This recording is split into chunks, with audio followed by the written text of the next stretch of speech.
terima kasih yang sudah bergabung. Hari ini akan ada 4 pembicara yang hadir bersama kita. Ada Mbak Kanti, dosen UI, kemudian ada Pak Ismail, dosen di IAIN Sorong, kemudian ada Mbak Nabila dari UGM, juga ada Bu Tias yang adalah dosen Unikat Majaya. Mungkin teman-teman sempat baca juga artikel yang sempat hangat yang ditulis Bu Tias tentang si Jali waktu itu ya. Hari ini kita akan berdiskusi tentang isu yang sedang hangat atau mungkin panas ya, terkait isu kesejahteraan dosen. Mungkin aku mau sapa Mbak Nabila dulu. Halo Mbak Nabila, gimana kabarnya? Halo, baik, alhamdulillah.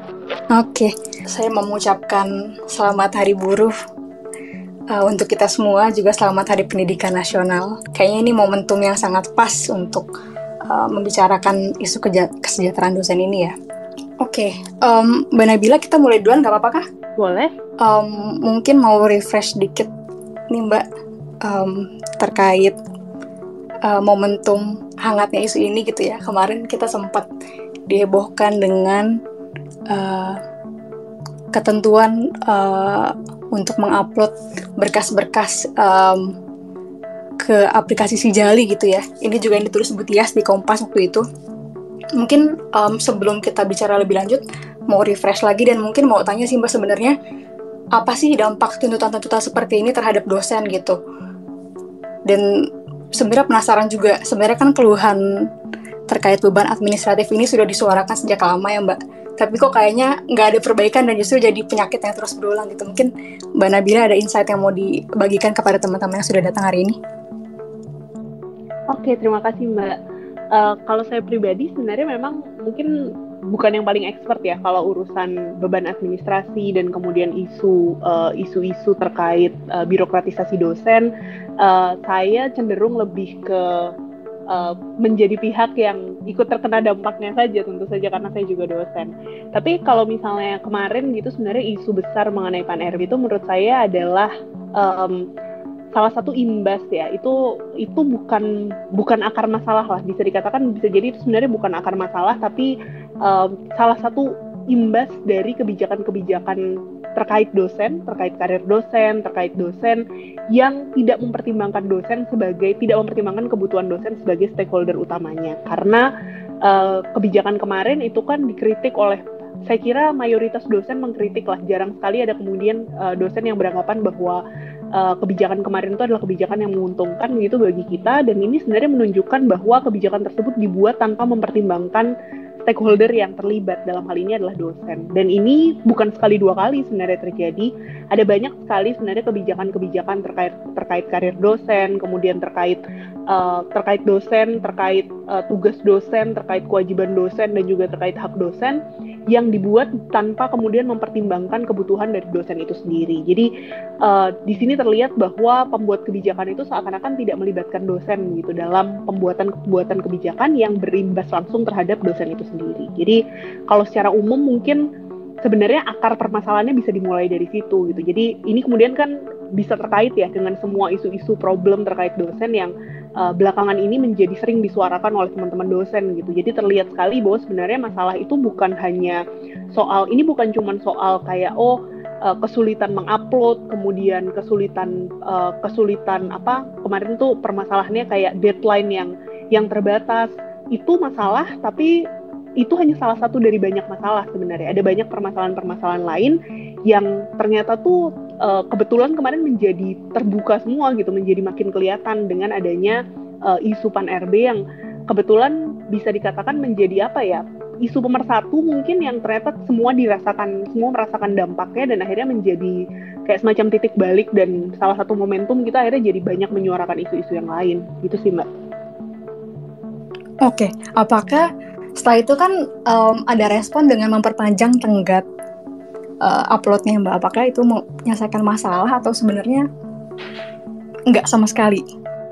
Nah itu tadi, jadi nggak sama sekali sebenarnya. Ketika responnya itu kan berbagai macam ya. Responnya sepertinya kan bertahap ya. Ketika isu ini mengemuka dan kemudian muncul kritik, respon dari pemerintah pun kan sebenarnya beragam dan itu bertahap gitu. Mulai dari yang responnya adalah oh deadline-nya dimundurin, kemudian sampai terakhir responnya adalah baru kemudian mengatakan bahwa oh sebenarnya aturan ini tidak untuk semua dosen tapi hanya untuk dosen ASN saja. Itu kan bertahap sekali tuh respon-respon dari pembuat kebijakan. Hal itu sih sebenarnya memang tidak menyelesaikan akar permasalahan utamanya gitu. Jadi hanya nggak mengobati permasalahan utama lah gitu. Ketika bicara soal deadline-nya diperpanjang, enggak, isunya tuh bukan cuma soal kita diburu-buru melakukan sesuatu, tapi kemudian kan yang banyak dipertanyakan sebenarnya kenapa sih kok harus seperti ini gitu, kenapa sih caranya kok harus seperti ini, kenapa misalnya ada banyak pertanyaan soal beban kerja dosen yang banyak, itu kemudian pembuktiannya juga ribet gitu dengan berbagai aplikasi yang berbeda.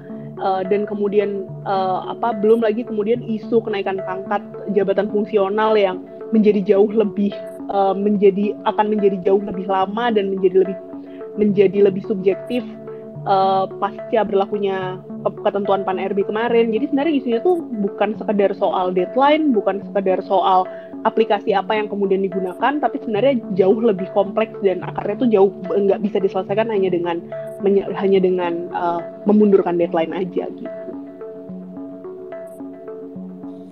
I see. Nah, pas banget juga Mbak Nabila juga menyinggung tentang jenjang jabatan dosen ini ya Mbak. Sebenarnya kan kalau misalnya kita bandingkan dengan negara-negara lain gitu ya, ini tuh sangat-sangat panjang dan sangat berat gitu. Adakah tanggapan Mbak Nabila tentang hal ini juga, gimana peta jalan ini sebenarnya mempengaruhi beban kerja yang harusnya diemban dosen yang sebenarnya udah berat banget ya Mbak, udah ada tridharma. Terus tadi kita bahas juga tentang beban administrasi. Adakah tanggapan Mbak terkait dampaknya terhadap beban kerja yang diemban oleh dosen ini?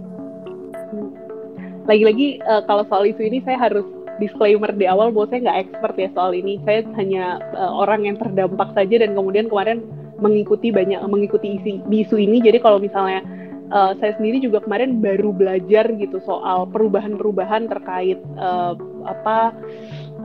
jenjang karir dosen, perubahan-perubahan ketentuan mengenai jenjang karir dosen itu ya gara-gara Pan-RB kemarin gitu. Saya jadi melihat bagaimana kemudian dinamika ketentuan mengenai jenjang karir dosen ini terjadi. Tapi kalau misalnya dilihat dari sepertinya sudah banyak masukan ya yang bisa kita baca baik dari sosial media maupun dari beberapa kali sosialisasi ketika ada masukan dari dosen-dosen. Sebenarnya saya kira hampir semua dosen merasa bahwa jenjang karir yang sekarang diatur, terutama kalau misalnya kita mengikuti ketentuan di Pan-RB yang baru ya, meskipun ketentuan tersebut sebenarnya belum spesifik mengatur mengenai dosen gitu. Kalau sekarang sebutannya malah nanti akan dibuat aturan tersendiri mengenai dosen. Tapi kalau misalnya kita melihat dari ketentuan Pan-RB 2023 kemarin kan sebenarnya terlihat bahwa jenjang karir itu sangat panjang gitu, dan panjangnya itu agak-agak nggak masuk akal gitu, karena justru dia terlihat disinsentif terhadap dosen-dosen yang sebenarnya rajin gitu. Jadi kayak dosen yang rajin publikasi, dosen yang rajin melakukan penelitian itu justru tidak terhargai dengan baik dengan mekanisme penilaian yang ada, karena mekanisme penilaiannya justru sangat bergantung pada penilaian atasan misalnya, hal yang kayaknya kurang cocok gitu dengan konsep dan cara kerja dosen itu sendiri. Jadi yang sering dibicarakan kan memang soal kayaknya kita perlu lebih serius mengadvokasi soal perbedaan cara kerja dosen dibandingkan dengan jabatan fungsional lainnya misalnya. Jadi kalau misalnya, karena kan aturannya general ya, kemarin kan dosen akan diminta untuk mengikuti ketentuan jabatan fungsional yang general, yang ternyata setelah mendengarkan banyak masukan dari dosen-dosennya sendiri terlihat bahwa itu tuh nggak make sense sebenarnya dengan cara kerja dan kinerja dosen itu sendiri sehari-hari. Yes, malah diseragamkan ya Mbak dengan Betul. aturan Permen Pan-RB ini. Mungkin Mbak Kanti ada yang mau ditambahkan Mbak? Halo, iya, terima kasih Mbak Dewi ya hostnya ya. Iya betul Mbak. Iya, oke. Tadi pertanyaannya tentang beban kerja dosen ya. Saya tadi masih berusaha masuk soalnya takutnya salah nangkep. Iya, tadi udah sempat bahas sama Mbak Nabila tentang beban administrasi, terus kemarin sempat heboh-heboh si Jali, si Jago dan sebagainya, terus juga dengan jenjang peta jalan jenjang jabatan dosen yang diatur dalam Permen Pan RB ini, Mbak Ganti? Iya, oke. Ya, ya saya kurang lebih sama ya pandangannya dengan Mbak Nabila. Saya merasa kalau bicara karir dosen itu kok nggak jelas ya paradigma yang dipakai itu apa gitu. Apakah yang membuat kebijakan ini, khususnya misalnya yang kemarin sempat heboh itu, Kemenpan RB itu betul-betul paham gitu ya nature kerjaannya dosen dan kenapa mereka punya kebutuhan-kebutuhan khusus gitu ya, dan bagaimana supaya produksi pengetahuan itu tidak dikorbankan gitu ya dengan alasan ingin menyeragamkan atau kata-katanya Kempan RB itu menyederhanakan gitu ya, entah menyederhanakan atau menyeragamkan, pukul rata itu kan hal yang sangat jauh berbeda gitu ya Mbak Dewi. Jadi ya itu kayaknya belum ada proses yang demokratis ya dalam cara pemerintah ya, dalam hal ini kementerian, dalam memanage sumber daya manusia yang ada di sektor pendidikan tinggi. Ya ini betul kata Mbak Nabila bilang ya, hanya sekedar gejala aja gitu ya, kita kemudian ramai-ramai gitu ya memprotes Permen Pan RB, terus banyak sekali teman-teman akademisi yang membuat analisis gitu ya, dibagikan gratis, diunduh oleh beribu-ribu orang gitu ya. Ini hanya gejala aja gitu Mbak Dewi menurut saya, tapi persoalan yang lebih mendasar sebetulnya adalah ada proses yang tidak demokratis di dalam manajemen SDM pendidikan tinggi gitu. Jadi kementerian itu tidak melakukan telaah dan memasukkan ya, menginkorporate pengalaman dosen langsung gitu ya. Mungkin ada yang diajak ngobrol gitu ya, tetapi yang mana gitu, apakah akademisi yang mayoritas atau misalnya yang diajak ngobrol ternyata yang sudah senior gitu ya, yang sudah tidak akan terdampak gitu karirnya gitu. Dan kalau dari analisis yang saya baca, memang dosen-dosen muda yang nanti akan terhambat karirnya gitu ya, karena kemudian ada maksimal angka kredit dibatasi gitu ya, berapa yang bisa diklaim. Jadi mau seproduktif apapun nggak akan bisa dipakai gitu ya, karena ada batasan-batasan itu. Kemudian juga katanya harus mengikuti golongan layaknya di PNS gitu ya. Ya ini hal-hal yang menunjukkan betapa tidak demokratisnya penyusunan kebijakan yang berdampak langsung kepada karir dan kemaslahatan dosen. Itu dulu mungkin Mbak. Makasih. Terima kasih Mbak.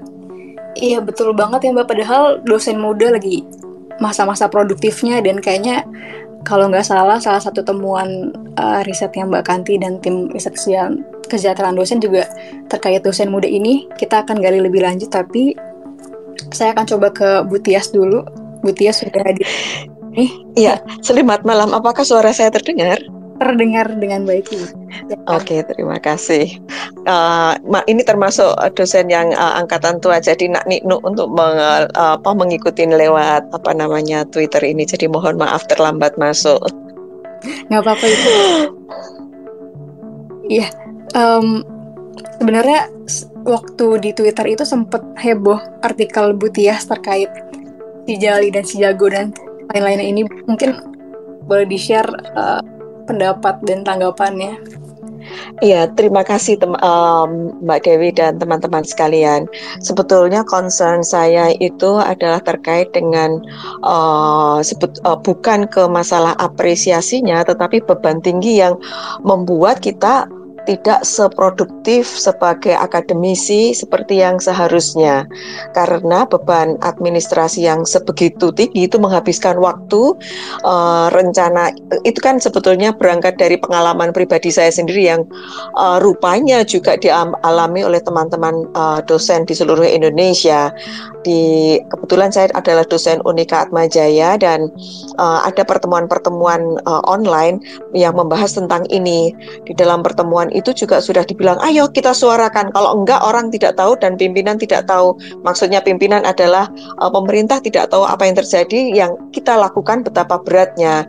Nah, kemudian saya terpikir karena saya terbiasa menulis di kolom opini di Kompas, saya bertanya ke sana, Mas, sudah ada nggak pembicaraan atau tulisan dari orang yang menyampaikan opininya terkait dengan masalah ini gitu.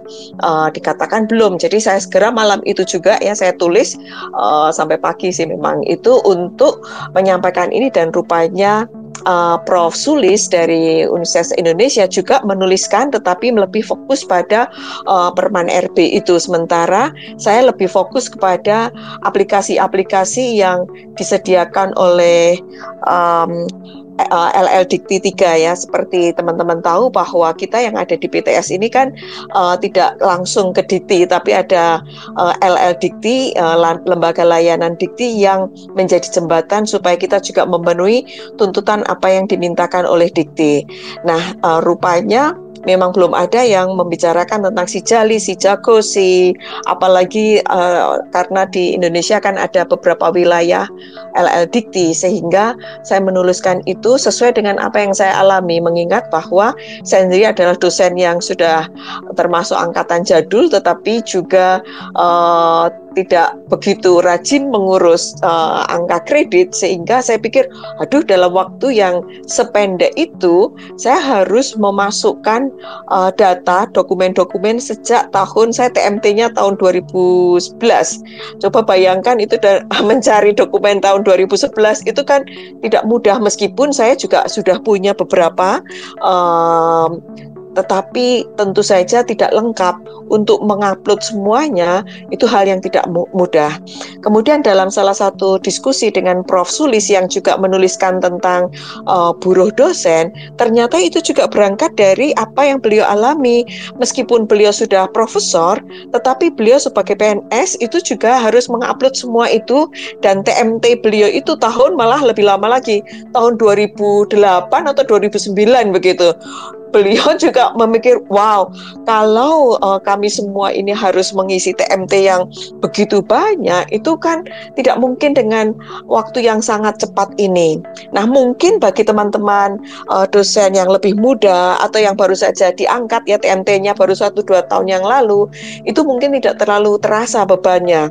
Nah, itu yang membuat kami merasa beban-beban administrasi ini sangat mengganggu terkait dengan karya kita sebagai akademisi.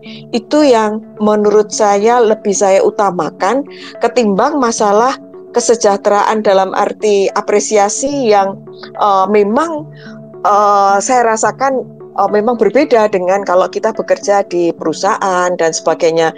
Saya rasa kita semua sebagai dosen akademisi tahu persis bahwa pilihan kita menjadi seorang akademisi, tentu kita sadar bahwa income yang kita terima mungkin tidak akan sebagus mahasiswa yang kita bimbing yang menjadi sarjana dan bekerja di corporate begitu ya. Jadi saya melihat bahwa apresiasi yang kita harapkan adalah lebih kepada apresiasi atas karya kita yang tidak harus dinilai dengan rupiah, tetapi ringankanlah beban kami sehingga kami bisa lebih optimal di dalam berkarya merealisasikan Tridharma perguruan tinggi itu.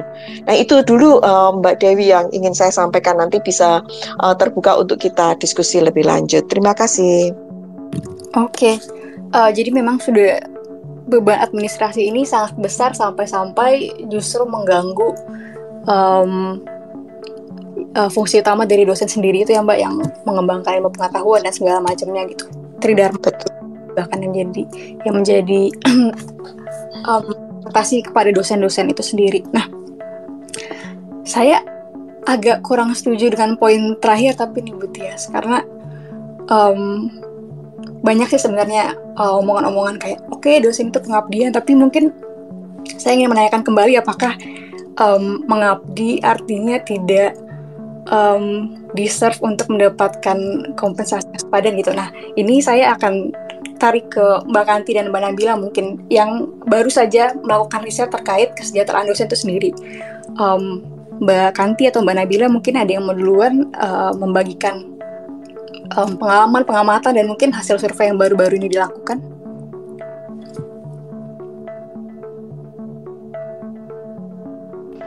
Ya, boleh siapa duluan? Nabila mau duluan?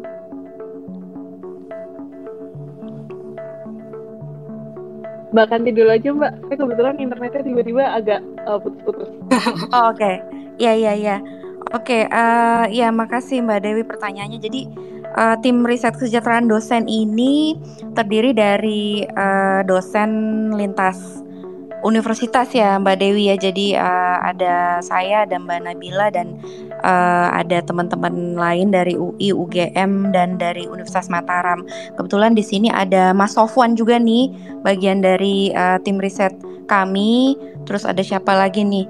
Banyak juga yang hadir ya. Takutnya ada yang miss. Tapi kalau ada yang merasa anggota tim nanti langsung itu ya nimbrung ya nambahin kalau ada yang kurang-kurang pas gitu dari saya, karena jujur aja kami sangat overwhelmed ya Mbak Dewi dengan partisipan yang ikutan di survei kami gitu ya. Itu total ada 1.300 yang ikut ngisi, tapi yang masuk ke dalam sampel yang sesuai kriteria kami itu kan dosen aktif ya. Kebetulan kita pengen tahu, pengen memotret kesejahteraan dosen, khususnya dosen aktif itu ada sekitar 1.100. Dan saat ini masih live editing nih sama Mas Lutfi ya. Ada Mas Lutfi juga kayaknya tadi di sini. Jadi artikel kami ini pengennya terbit hari ini nih, nggak tahu nih terkejar atau tidak gitu ya. Tapi intinya adalah memang kami mengangkat isu ini karena isu ini rutin ya mengisi ruang-ruang media sosial kita gitu. Ada aja ya dari hari ke hari itu dosen, terutama dosen PNS. Kok saya nggak inget ada ya yang dosen non PNS sharing, tapi yang paling banyak nongol itu kalau di timeline saya curahan hatinya teman-teman dosen PNS gitu, bahkan CPNS ya, CPNS. Jadi di masa-masa mereka masih statusnya masih calon PNS itu ternyata sangat berat ya kalau dari sisi kesejahteraan gitu Mbak Dewi. Padahal mereka ini direkrut tidak main-main ya gelarnya gitu, minimal S2, bahkan mungkin yang ada yang S3 juga gitu kan. Dan biayanya tidak sedikit, waktunya tidak sebentar ya untuk menyelesaikan pendidikan lanjut seperti itu. Kemudian begitu diangkat, direkrut gitu ya, mengalami kerentanan gitu ya, merasa tidak bisa survive gitu ya. Bahkan baru-baru ini ada yang bikin tweet viral tuh ya, kalau teman-teman baca, apa kabar CPNS dosen, masih kuat gitu ya. Itu kan luar biasa ya kalau saya membaca itu. Berarti teman-teman ini memang berat sekali gitu yang dirasakan gitu. Dan kalau dari riset kami ya sesuai dengan dugaan gitu ya Mbak Dewi. Jadi mayoritas itu, saya nggak mau nyebut angka dulu ya, soalnya masih berproses ini, takutnya nanti salah sebut terus ada salah kutip lagi, soalnya ada media yang salah kutip tuh kemarin. Intinya itu mayoritas ada di angka 2-3 juta per bulan dan 4-5. Jadi kalau digabung gitu ya, itu adalah 2-5 juta per bulan penghasilan tetap. Tapi itu kan banyaknya diisi oleh dosen PNS ya, dosen PNS dan juga dosen tetap non PNS gitu. Dan sementara itu yang dapatnya di bawah itu ya, yang di bawah 1 juta bahkan ada gitu ya. Itu kalau di data yang saya punya itu adalah teman-teman di yang bekerja di PTS gitu ya, sebagai dosen tetap ataupun juga dosen tetap yayasan gitu.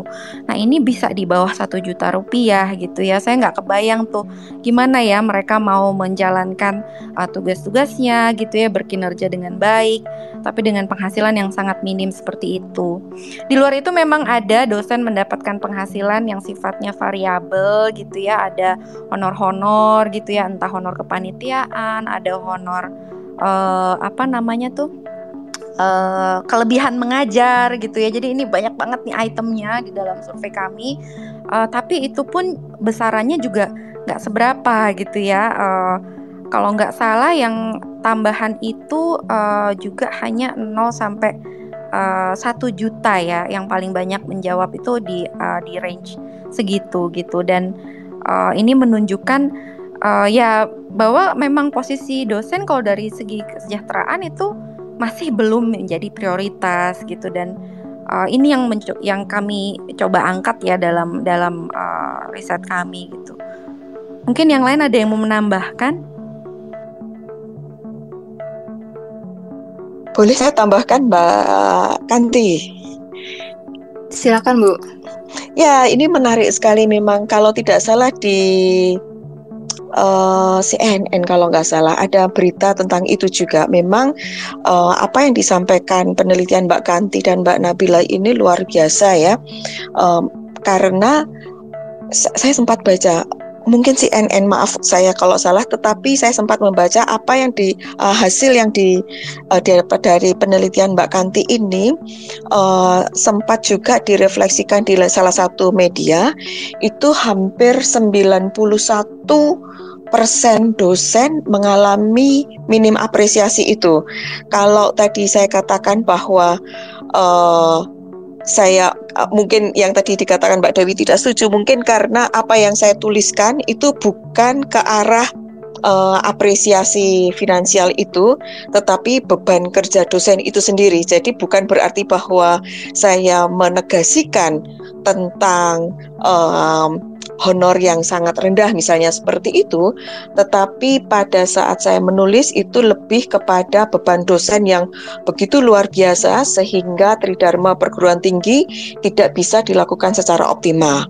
Nah, sekarang kalau kita berbicara tentang apresiasi finansial seperti yang diteliti oleh Mbak Kanti, Mbak Nabila dan teman-teman, saya rasa itu memang sangat merefleksikan apa yang terjadi di Indonesia, khususnya dosen honorer, kemudian dosen yang mungkin PNS dan yang ada di daerah. Dan itu dari salah satu media yang saya sempat baca, ada sekitar 91% yang seperti itu di bawah 5 juta. Dan itu sangat-sangat memprihatinkan menurut saya, dan kita perlu angkat itu sebagai hal yang harus diperjuangkan. Itu. Nah, mungkin karena saya ada di Jakarta dan saya dari PTS, mungkin saya tidak termasuk di dalam hal yang menjadi fokus, karena mungkin saya masuk yang 9% misalnya di atas 5 juta. Itu yang karena kalau ditambahkan dengan tunjangan ini dan itu, saya termasuk yang 9% tadi. Tetapi kawan-kawan kita yang ada di daerah, kemudian khususnya dosen yang memang tenaga honorer, itu bahkan diberikan apresiasinya kan per SKS, dan itu sangat rendah.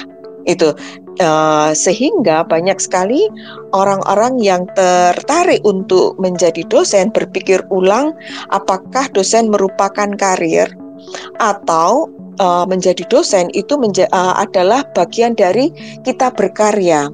Karena misalnya di Atmajaya itu ada beberapa orang yang sebetulnya bekerja di sebuah perusahaan, karena pengalaman yang luar biasa, mereka berpikir pengalaman ini kalau saya bisa sharekan kepada mahasiswa tentu akan berguna, dan dia mendaftar menjadi dosen honorer dengan apresiasi yang tentunya sangat tidak pantas dibandingkan dengan gaji yang dia terima. Tetapi dia happy-happy saja datang dengan mobil Mercy-nya, karena kepikirannya adalah berkarya itu, memberi sharing pengalaman. Nah, sekarang masalahnya adalah itu bukan itu hanya mungkin kelompok yang sangat sedikit, di mana sebagian besar teman-teman kita dosen menjadi dosen adalah career path yang memang harus dilalui, yang ingin dilalui ya, dijalani dan menjadi main income itu sendiri. Nah, itu yang saya rasa mungkin Mbak Kanti, Mbak Nabila penelitiannya itu sangat penting untuk segera dipublikasikan. Saya sangat support itu. Itu dulu barangkali komentar dari saya. Terima kasih. Terima kasih Bu Tias. Jadi memang pengalaman yang dialami Bu Tias di PTS atau spesifiknya di Atmajaya ini agak berbeda ya Bu. Kita juga sebenarnya sempat dapat komentar begini di Instagram, saya bacakan. Saya dosen di salah satu kampus swasta di daerah. Masih perlu nyambi di luar untuk makan istri dan anak, dalam waktu yang bersamaan harus multitasking selain tridharma. Mungkin saya mau coba tanya ke Mbak Nabila, apakah ini konsekuensi dari rancunya tolak ukur kebutuhan hidup minimum dalam UU Guru dan Dosen yang sempat Mbak Nabila singgung juga, Mbak. Oh, oke. Terima kasih, Mbak. Saya tadi berarti sekalian menyambung dari Mbak Kanti yang tadi sudah disampaikan oleh Mbak Kanti ya. Sorry, tapi suara saya terdengar? Terdengar jelas, Mbak. Oh, oke.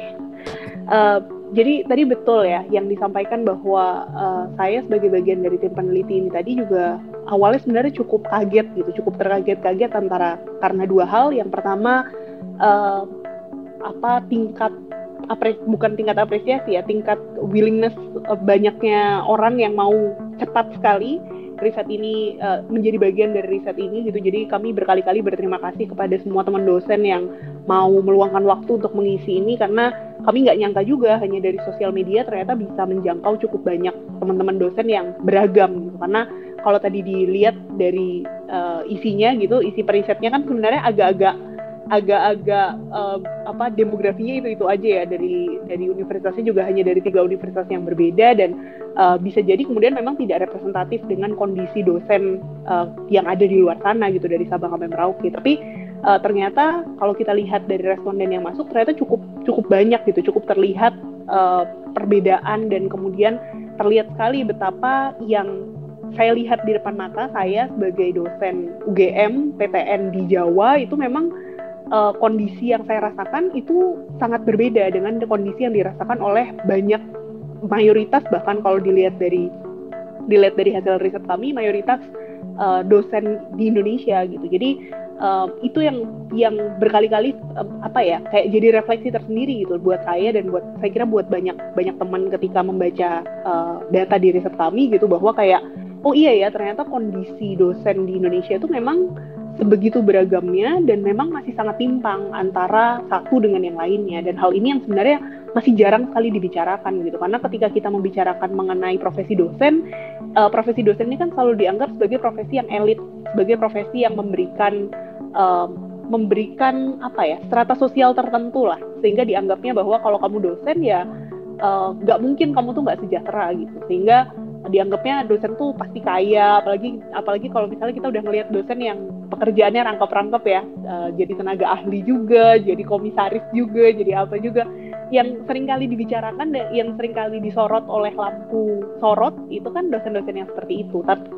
Tapi kita lupa bahwa dosen yang seperti itu sangat minim, justru bukan representasi dari mayoritas dosen yang ada di Indonesia yang dari Sabang sampai Merauke itu tadi. Nah, sebenarnya itu juga salah satu hal yang mudah-mudahan nanti bisa jadi highlight dan jadi temuan di riset kami gitu. Lagi-lagi saya belum bisa ngomong pastinya gitu ya, ini tadi bahasannya masih sangat abu-abu karena Mbak Kanti yang udah jelas-jelas sambil nulis aja masih nggak berani, apalagi saya yang juga masih kayak oke, ini masih sambil diproses gitu. Tapi mudah-mudahan sih nanti ini bisa jadi data bersama gitu ya. Jadi sampai sekarang sebenarnya kuesionernya sendiri juga masih kami buka, karena emang harapannya ini bisa jadi database yang terus-menerus bisa kita isi bersama gitu. Sehingga soalnya kalau misalnya ditanya ke Kemendikbud sendiri gitu, Kemendikbudristek misalnya, mengenai data kesejahteraan dosen, hingga saat ini juga nggak pernah jelas sebenarnya basis data kesejahteraan dosen tuh seperti apa. Nah, ini dikaitkan dengan pertanyaan tadi, bisa jadi hal ini terkait dengan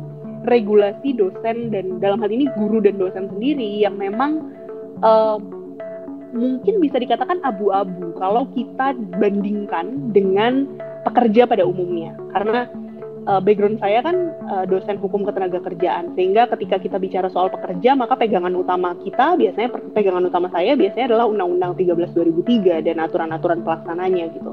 Kalau kita bicara konteks pekerja dalam Undang-Undang 13 2003 dan peraturan pelaksananya, 3 unsur hubungan kerja itu kan salah satunya adalah upah.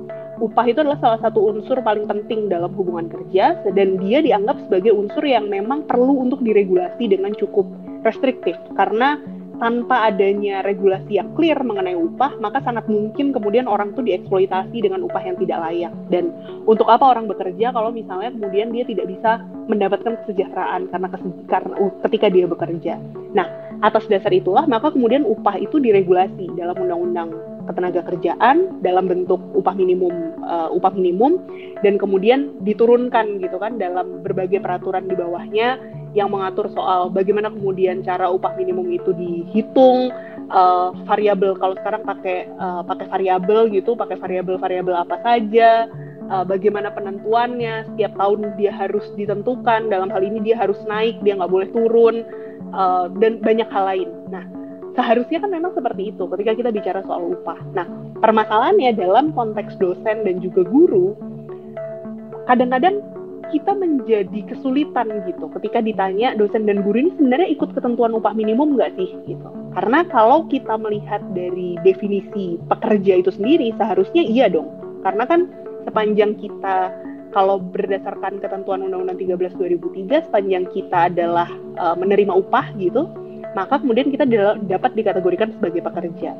Tapi kan pada kenyataannya tidak seperti itu. Ada beberapa jenis profesi, salah satunya adalah profesi dosen dan guru, yang justru karena dia ada aturan tersendiri, dia ada undang-undang tersendiri yang mengatur mengenai profesi itu, yang di dalam undang-undang tersebut juga ada nomenklatur mengenai upah misalnya, mengenai gaji, kalau nggak salah sebutannya gaji kalau dalam undang-undang guru dan dosen. Saya lupa apakah gaji ataukah penghasilan, tapi bukan upah.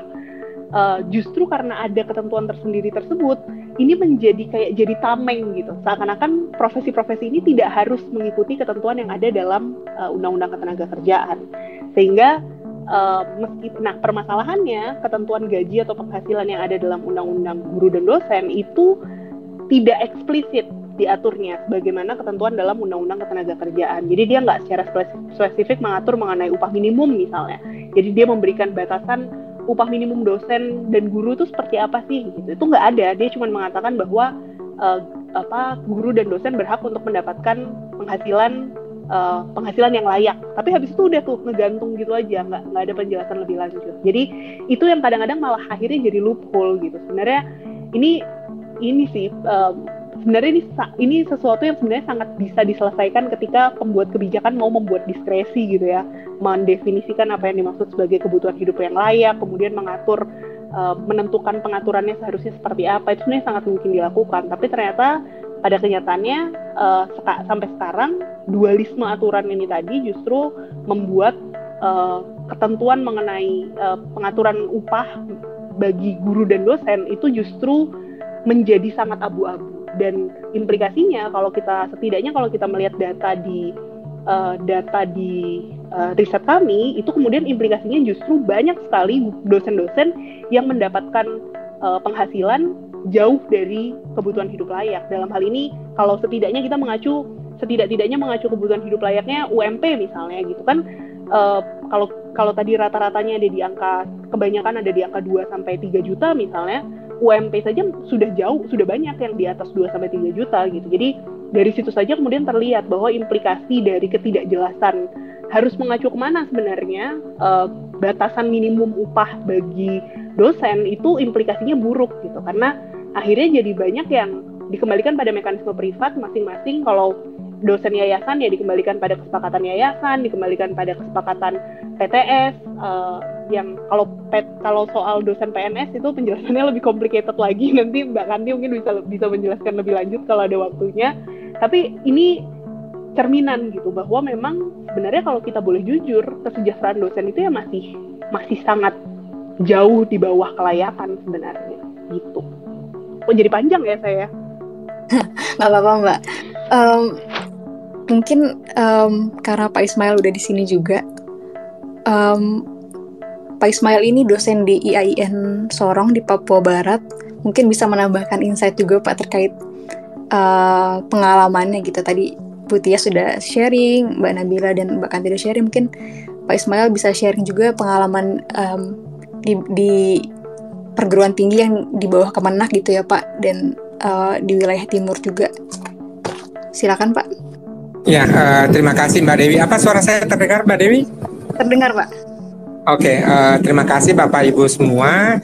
Bagi yang Muslim saya sampaikan Assalamualaikum warahmatullahi wabarakatuh, dan untuk semuanya salam sejahtera bagi kita semua dan selamat malam. Tentu kalau menjadi seorang dosen dengan status PNS, maka itu kan gajinya terbuka secara umum ya. itu melalui Kepres dan seterusnya, sehingga setiap orang TST itu tahu berapa gaji. Lalu kemudian skema hari ini juga kita lihat bahwa tidak ada lagi sistem honor, tetapi dia disebut dengan sistem tunjangan kinerja, tukin. Di beberapa perguruan tinggi disebut remun dan seterusnya. Apapun istilahnya, tetapi tidak ada lagi kalau dulu itu kita menjadi panitia terus dapat 300.000, dari panitia itu dapat 300.000 itu menjadi seorang dosen PNS. Namun sebelum itu juga saya pernah menjadi seorang dosen di perguruan tinggi swasta, dan boleh jadi adalah case by case ya, akan berbeda. Di swasta 2009 itu kemudian saya justru apresiasi atau kemudian gajinya ya itu kan bulanan. Lalu ternyata sistem gaji bulanan itu tidak semua perguruan tinggi menerapkan ya hari ini. Pada posisi yang sama tentu saya tidak berbicara dalam jabatan saya, tetapi saya kemudian menjadi ketua umum Forum Dosen Indonesia di Papua Barat, atau sekarang namanya Dosen Indonesia Semesta. Lalu ternyata kolega-kolega dosen itu ada yang dibayar berdasarkan SKS dan dibayarnya per semester. Jadi bukan dibayar bulanan, tetapi dibayar per semester. Itu terjadi tidak hanya di tanah Papua atau di sepulau Papua, tetapi juga terjadi di Maluku, Maluku Utara, lalu bahkan terjadi di seluruh di Sulawesi, bahkan Makassar sekalipun. Kalau kemudian salah satu yang perguruan tinggi besar ataupun maju di Indonesia ini salah satunya adalah Makassar, maka kemudian Makassar saja itu bisa dihitung jari, tidak sampai satu tangan, itu berarti tidak lebih dari 5 perguruan tinggi yang kemudian menggaji dosennya dengan bulanan, bahkan digajinya adalah per SKS. Otomatis artinya seorang dosen itu akan mendapatkan apresiasi atau gaji itu kemudian per 6 bulan atau paling tidak 4 bulan. Nanti kemudian nilai masuk lalu kita dibayar. Namun tentu dengan tidak melihat korelasinya bahwa soal kesejahteraan, soal apresiasi itu dengan pilihan masing-masing orang. Ada orang yang menjadi dosen ya memang karena sudah eksis ya, terutama di lingkungan Islam ya. Banyak yang menjadi dosen karena dia butuh status ya, dalam arti seperti tadi disampaikan juga informasi sebelumnya bahwa dia sudah menjadi seorang praktisi, mengelola proyek dan sebagainya, lalu kemudian memandang bahwa ada kesempatan untuk berbagi ilmu. Sementara ada seorang mubalik, seorang penceramah dan sebagainya punya pendapatan yang tinggi sekali, boleh jadi sebulan itu di atas 10 jutaan, bahkan di beberapa tempat di Papua sekali ceramah kita sampai 5 juta di situ. Lalu kemudian memerlukan status sebagai dosen, lalu dia tidak peduli apakah dibayar sedemikian itu. Tapi itu soal dan lain hal yang kita diskusikan malam hari ini, bahwa betapa menjadi seorang dosen dengan beban ya, tadi ada tugas produksi keilmuan, ada borang akreditasi yang harus dikerjakan dan sebagainya, belum lagi beban-beban administrasi. Maka kalau kita mau hitung secara linier bagaimana apresiasi dan gaji, itu memang kemudian saya tentu sepakat dengan tadi frasa kalimatnya bahwa minim apresiasi. Tetapi pada saat yang sama memang kita tidak punya pilihan yang banyak. Betapa kemudian perguruan tinggi di Makassar sekalipun, apalagi di Papua, kemudian SPP-nya itu ya 1 jutaan SPP. Berarti kalau punya mahasiswa 40, berarti satu semester hanya punya 40 juta, kemudian harus menggaji dosennya minimal 5 orang dan seterusnya, sehingga kemudian ada dosen-dosen yang menerima hitungannya ya 50.000 sekali mengajar. Berarti kalau satu mata kuliah 50 kali 4 200.000. Kalau satu mata kuliah selama 1 bulan itu berarti 200.000. Ya, tentu hitungan kalkulator tidak akan pernah cukup melihat beban hidup di sini. Namun lagi-lagi kita punya variabel yang lain soal bagaimana hidup dari bulan ke bulan di Indonesia. Yang terakhir bahwa tuntutan hari ini bahkan kemudian tuntutan dengan publikasi, tuntutan ini dan itu, maka tidak saja soal kepentingan berserikat yang harus kemudian diorganisir ataupun kemudian konsolidasi secara profesional oleh dosen-dosen, tetapi pada saat yang sama adalah kita perlu menyamakan persepsi bagaimana dalam kaitan dengan produksi keilmuan, termasuk adalah peran-peran seorang dosen dalam fungsi memajukan ilmu pengetahuan. Ini tentu dalam berbagai hal juga akan menjadi bahagian itu. Tetapi ketika berbicara beban kerja, maka kita memiliki beban kerja yang sangat besar sekali dan perlu ini dikonfirmasi apakah karena beban kerja yang membuat salah satu perguruan tinggi negeri di Pulau Jawa itu kemudian banyak yang mati muda. Ini satu hal yang lain dan perlu kita riset secara serius ya, karena memang problemnya adalah beban kerja yang banyak sekali, yang berat sekali, lalu kemudian sementara apresiasi gaji, lalu kemudian feedback yang diberikan oleh pemberi kerja itu sangat minim. Yang terakhir adalah tentu sangat berbeda sekali antara kondisi perguruan tinggi negeri dan perguruan tinggi swasta, di mana perguruan tinggi swasta kita di Indonesia mereka mencari sendiri uangnya, lalu kemudian bagaimana kemudian mendanai sendiri, padahal sejatinya baik negeri maupun swasta mereka memiliki fungsi yang sama, yaitu adalah dalam rangka mencerdaskan kehidupan bangsa. Maka kalau kita memiliki skema mulai dari TK, PAUD, SD, SMP, dan SMA dalam kaitan BOS, bantuan operasional sekolah, maka mestinya di perguruan tinggi juga sudah mulai harus dibuat skema bantuan operasional perguruan tinggi, BOPT. Tidak lagi hanya terkait di perguruan tinggi negeri saja, tetapi di perguruan tinggi swasta, siapapun mahasiswa kita maka dia harus mendapatkan bantuan operasional dari perguruan tinggi dari negara. Dan ketika kemudian perguruan tinggi mendapatkan BOPT, maka ini paling tidak bisa memberikan feedback bagi dosen-dosen, paling tidak sekalipun mereka masih seperti sekarang apresiasi yang minim, tetapi paling tidak adalah mereka sudah dapat mendapatkan gaji bulanan dan tidak lagi dibayar per SKS dan sebagainya. Itu sementara dari saya kembalikan ke Mbak Dewi. Terima kasih banyak. Wah,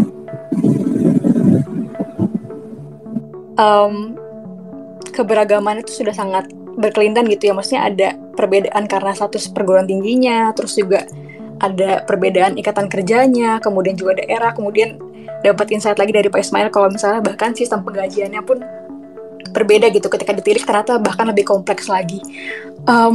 Sedikit follow up, Pak Ismail, apakah hal ini sudah menjadi concern gitu ya di antara teman-teman dosen di tadi Pak Ismail sebut di Papua, di Maluku dan di Makassar gitu, apakah sudah menjadi concern bersama? Sejauh ini saya kira belum. Kenapa? Karena menjadi dosen itu adalah boleh jadi ya, tentu tidak semuanya. Boleh jadi adalah pilihan terakhir ya, ketika kita tidak mendapatkan pekerjaan di tempat lain dan sebagainya, lalu kemudian yang terjadi justru adalah menjadi dosen ya, memilih dengan kondisi apa adanya. Satu hal yang belum wujud juga di profesi dosen adalah soliditas ya. Ketika ada dosen-dosen kita mendapatkan masalah, lalu kemudian belum muncul solidaritas pekerjaan seorang dosen, berbeda dengan soliditas dokter melalui IDI umpamanya, Ikatan Dokter Indonesia, dan mereka punya posisi yang saya tidak mengatakan lebih baik, tetapi boleh jadi lebih kuat.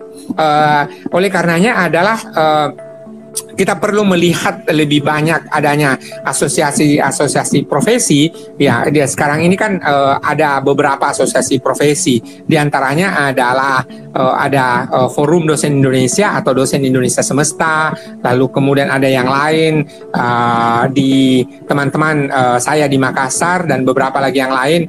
Kita kemudian membuat Dosen Insan Cita Indonesia. Ya, ini tentu adalah ikhtiar dalam rangka karena kesamaan profesi, lalu kemudian kita ingin membangun soliditas sehingga ada satu isu kita boleh bicara bersama-sama, dan ini tentu lebih mudah karena kita membawa organisasi dan tentu akan lebih mudah kemudian kita berkomunikasi dengan stakeholder, lebih mudah berkomunikasi dengan pemerintah dan sebagainya. Namun demikian, satu hal yang membuat saya gamang, kenapa kemudian pemerintah kita dalam hal ini administrasi di bawah pemerintahan Jokowi itu lebih memilih membubarkan Kementerian Pendidikan Tinggi dan memilih untuk menaik tarafkan Badan Penanaman Investasi dan Modal itu BPIM atau mungkin nanti saya dikoreksi. Sementara kemudian kenapa harus ada Kementerian Pendidikan Tinggi dan Ristek dalam rangka ketika kementerian tersendiri, maka itu akan punya power untuk berbicara berbanding dengan hanya seorang dirjen. Ya, ketika dirjen berbicara maka jalur koordinasinya paling tinggi sesama dirjen. Tetapi kemudian kalau menteri maka dia akan bisa lebih tinggi lagi statusnya untuk berkomunikasi sesama menteri.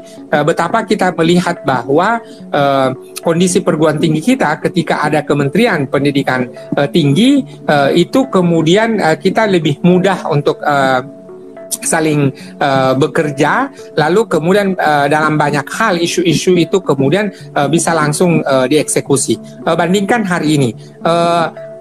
Sudah berapa tahun ya, bahkan kemudian Kementerian Pendidikan itu masih tidak bisa menemukan seorang dirjen pendidikan tinggi dengan orang yang posisi yang tepat. Sekarang kan statusnya masih PLT. Ya, coba di sini saja betapa mengalami kesukaran ya stakeholder atau pengambil kebijakan, Pak Menteri lah kita sebut, bahwa itu mengalami kesulitan untuk menentukan seorang dirjen.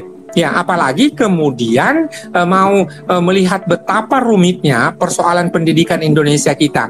Ya, yang terakhir saya ingin katakan bahwa pendidikan tinggi kita ini kan sebenarnya didorong lebih banyak karena isu-isu kebutuhan. Ya, ada ketika kemudian kita tidak bisa pergi ke ibu kota, sementara untuk penerimaan pegawai ataupun syarat-syarat administrasi penerimaan pegawai dan sebagainya harus sarjana, akhirnya tumbuhlah perguruan tinggi, dan pada akhirnya adalah justru pengelolaan perguruan tinggi kita ini lebih banyak dikelola oleh swasta. Dan pertanyaannya sederhana, apa yang dilakukan oleh pemerintah kita dalam rangka mendorong wujudnya perguruan tinggi atau eksistensi perguruan tinggi swasta itu? Bahkan kemudian muncul satu persatu anggapan bahwa dosen negeri, dosen PNS yang ada di swasta itu akan ditarik ke perguruan tinggi negeri. Padahal seharusnya justru yang diperbanyak adalah keberadaan dosen-dosen negeri di swasta supaya yayasan-yayasan pengelola perguruan tinggi kita itu terbantu. Dan yang paling kemudian menjadi masalah adalah yang dibantu itu berdasarkan akreditasi. Maka kalau kemudian akreditasi tertentu boleh mengajukan hibah ini itu dan sebagainya, maka otomatis ya berarti hanya perguruan tinggi yang baik saja, perguruan tinggi yang unggul saja yang bisa bersaing. Ya, sementara perguruan tinggi yang sekedar statusnya baik atau dulu kita sebut akreditasi C itu kemudian tentu tidak bisa mengalami kemajuan yang signifikan, dan mereka tentu juga adalah bahagian dari instrumen kebangsaan kita untuk mencerdaskan kehidupan bangsa. Dan inilah perlu kita lihat. Pertanyaan saya sederhana adalah kenapa apa kondisi atau apa masalah sehingga kemudian mau dilakukan penyederhanaan? Apakah selama ini ada masalah dengan kepangkatan itu, lalu tiba-tiba ini kemudian dilakukan? Dan kemudian orang Indonesia itu kan termasuk pejabatnya adalah suka main ancam-mengancam saja. Ya, Itu yang menjadi masalah kita. Ini ada aplikasi bla bla bla, kalau tidak digunakan maka ini ancamannya. Itu kan yang sering terjadi di kita, sehingga terjadi ketika malam hari besok, malam ini umpamanya ditutup batas pendaftaran, lalu kemudian semua orang mengupload yang sama. Dan ini satu kelaziman, ketika ribuan orang menggunakan akses yang sama, mau mengupload yang sama, maka tentu pasti akan terjadi server yang bermasalah. Nah, itu kan yang menjadi kondisi kita juga, sehingga saya selalu mengatakan dalam berbagai kesempatan bahwa kita ini jangan terlalu bergenit-genit mau bicara 4.0. Ya, kita masih punya masalah dengan listrik, kita masih punya masalah dengan internet, jaringan internet. Ya, sehingga bagaimana mau bicara 4.0? Ya, ketika kemudian kita melakukan aktivitas Zoom lalu kemudian listrik mati. Ya, itu kan jadi masalah. Ketika kemudian kita melakukan aktivitas Zoom, aktivitas meeting online, ya ini tadi Zoom merek ya. Itu kemudian akan menjadi masalah ketika internet kemudian terputus. Ya, betapa kemudian masalah kita akan selalu muncul di Indonesia karena budaya gotong royong yang hilang. Ya, entah bagaimana menyebutnya. Ya, ketika satu perusahaan umpamanya seperti Telkom itu mengeluarkan IndiHome, lalu kemudian ada perusahaan PLN lagi mengeluarkan Iconet, lalu kemudian yang lain-lain dan sebagainya. Akhirnya yang menjadi masalah adalah PLN mengurusi jaringan internet, sementara core bisnisnya itu kan ada di listrik. Ya, itu kan kadang-kadang jadi masalah. Ini karena melihat bahwa ada potensi pasar di situ, ada yang bisa dilakukan. Padahal kalau kita mau gotong royong, ya silahkan Telkom fokus kepada soal jaringan internetnya, lalu kemudian satu tiang dengan PLN. Ya, ini kan di berbagai kota Indonesia sering ditemukan. Ya, ketika PDAM, perusahaan daerah air minum itu kemudian menggali pipa dan seterusnya, datang lagi PLN, datang lagi apa dan seterusnya. Ini menunjukkan bahwa kita selalu tidak bisa bekerja bergotong royong, tidak ada komunikasi antara satu stakeholder dengan stakeholder yang lain, sehingga ini menjadi kondisi bangsa kita. Itu dari saya, Mbak Dewi. Terima kasih Pak Ismail. Ini menarik banget insight-nya dan banyak sekali. Mungkin karena ada Mas Lutfi di sini, mungkin kayaknya ini menarik sekali untuk diangkat ke artikel gitu ya, karena ternyata permasalahan dosen di kalau Pak Ismail di Papua gitu jauh lebih kompleks lagi dari yang kita alami di Pulau Jawa gitu misalnya. Karena waktunya terbatas, saya akan coba berikan kesempatan kepada Mbak Kanti, Mbak Nabila, dan Bu Tias. Mungkin kalau ada yang mau menambahkan sebelum kita lanjut ke segmen selanjutnya. Boleh saya menambahkan dari apa yang disampaikan ini, Pak Ismail ini sangat komprehensif ya tentang berbagai macam isu yang rupanya memang perlu kita bahas juga. Sebetulnya barangkali nanti the conversation bisa mengangkatnya sesuai dengan topik-topik, karena ini beberapa topik ini diangkat semuanya dan sangat kompleks memang situasinya. Katakanlah tadi dari Dikti itu menjadi concern saya, Pak Ismail, karena sampai sekarang ini kok belum sampai sekarang ini Menteri belum pernah mengangkat Dirjen Dikti yang sesungguhnya, karena sampai sekarang masih PLT. Padahal implikasi dari PLT itu adalah bahwa beliau, Prof. Nizam ya, itu tidak punya kewenangan untuk membuat regulasi seperti kalau seorang Dirjen Dikti yang diangkat sebagai Dirjen begitu. Nah, karena dia PLT jadi masih gampang. Saya bisa membayangkan Prof. Nizam ini di protes sana sini, tapi beliau sendiri juga bingung. Saya mau gimana? Kemampuan saya untuk membuat regulasi juga terbatas. Nah, yang saya pikirkan adalah sangat mungkin kita perlu menyuarakannya langsung ke Menteri Pendidikan ini, karena memang di sanalah yang akan memberikan kekuatan power untuk supaya ada Dirjen Dikti yang diangkat, bukan PLT itu, sehingga regulasi-regulasi lebih bisa cepat untuk diterapkan atau dibuat untuk merespons keluhan atau komplain atau semua yang terjadi di dalam dunia perdosenan kita saat ini. Kemudian terkait dengan dana tadi juga sangat kompleks ya, jadi kayak circle yang tidak ada habisnya. Saya ingat betul karena kita semua dosen harus mengisi BKD. Nah, kalau sampai ada yang tidak mengisi, itu nanti pengaruhnya adalah akreditasi di level perguruan tinggi, di mana perguruan tinggi itu nanti ada penggolongannya. Nah, penggolongan itu akan memengaruhi bagaimana dana itu kita mengajukan proposal untuk mendapatkan dana penelitian. Artinya teman-teman semuanya bahwa nasib kita itu juga akan berpengaruh kepada institusi. Jadi misalnya kalau umpamanya tadi saya nggak mau ngisi BKD, jelas BKD saya tidak memenuhi misalnya begitu.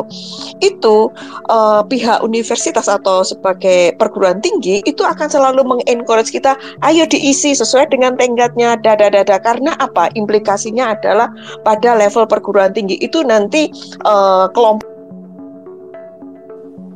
penelitian itu juga sama besar kesulitannya. Begitu Mbak Dewi. Terima kasih Bu Tias. Nah, ini bridging-nya pas banget karena ngomongin advokasi ke kementerian. Mbak Nabila, Mbak Kanti, mungkin kira-kira apa sih Mbak yang bisa dosen lakukan supaya bisa lebih dilibatkan, bisa lebih didengar?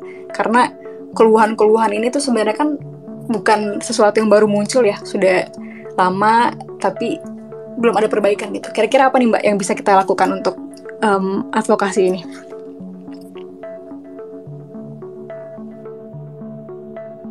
Mbak Andi atau saya duluan?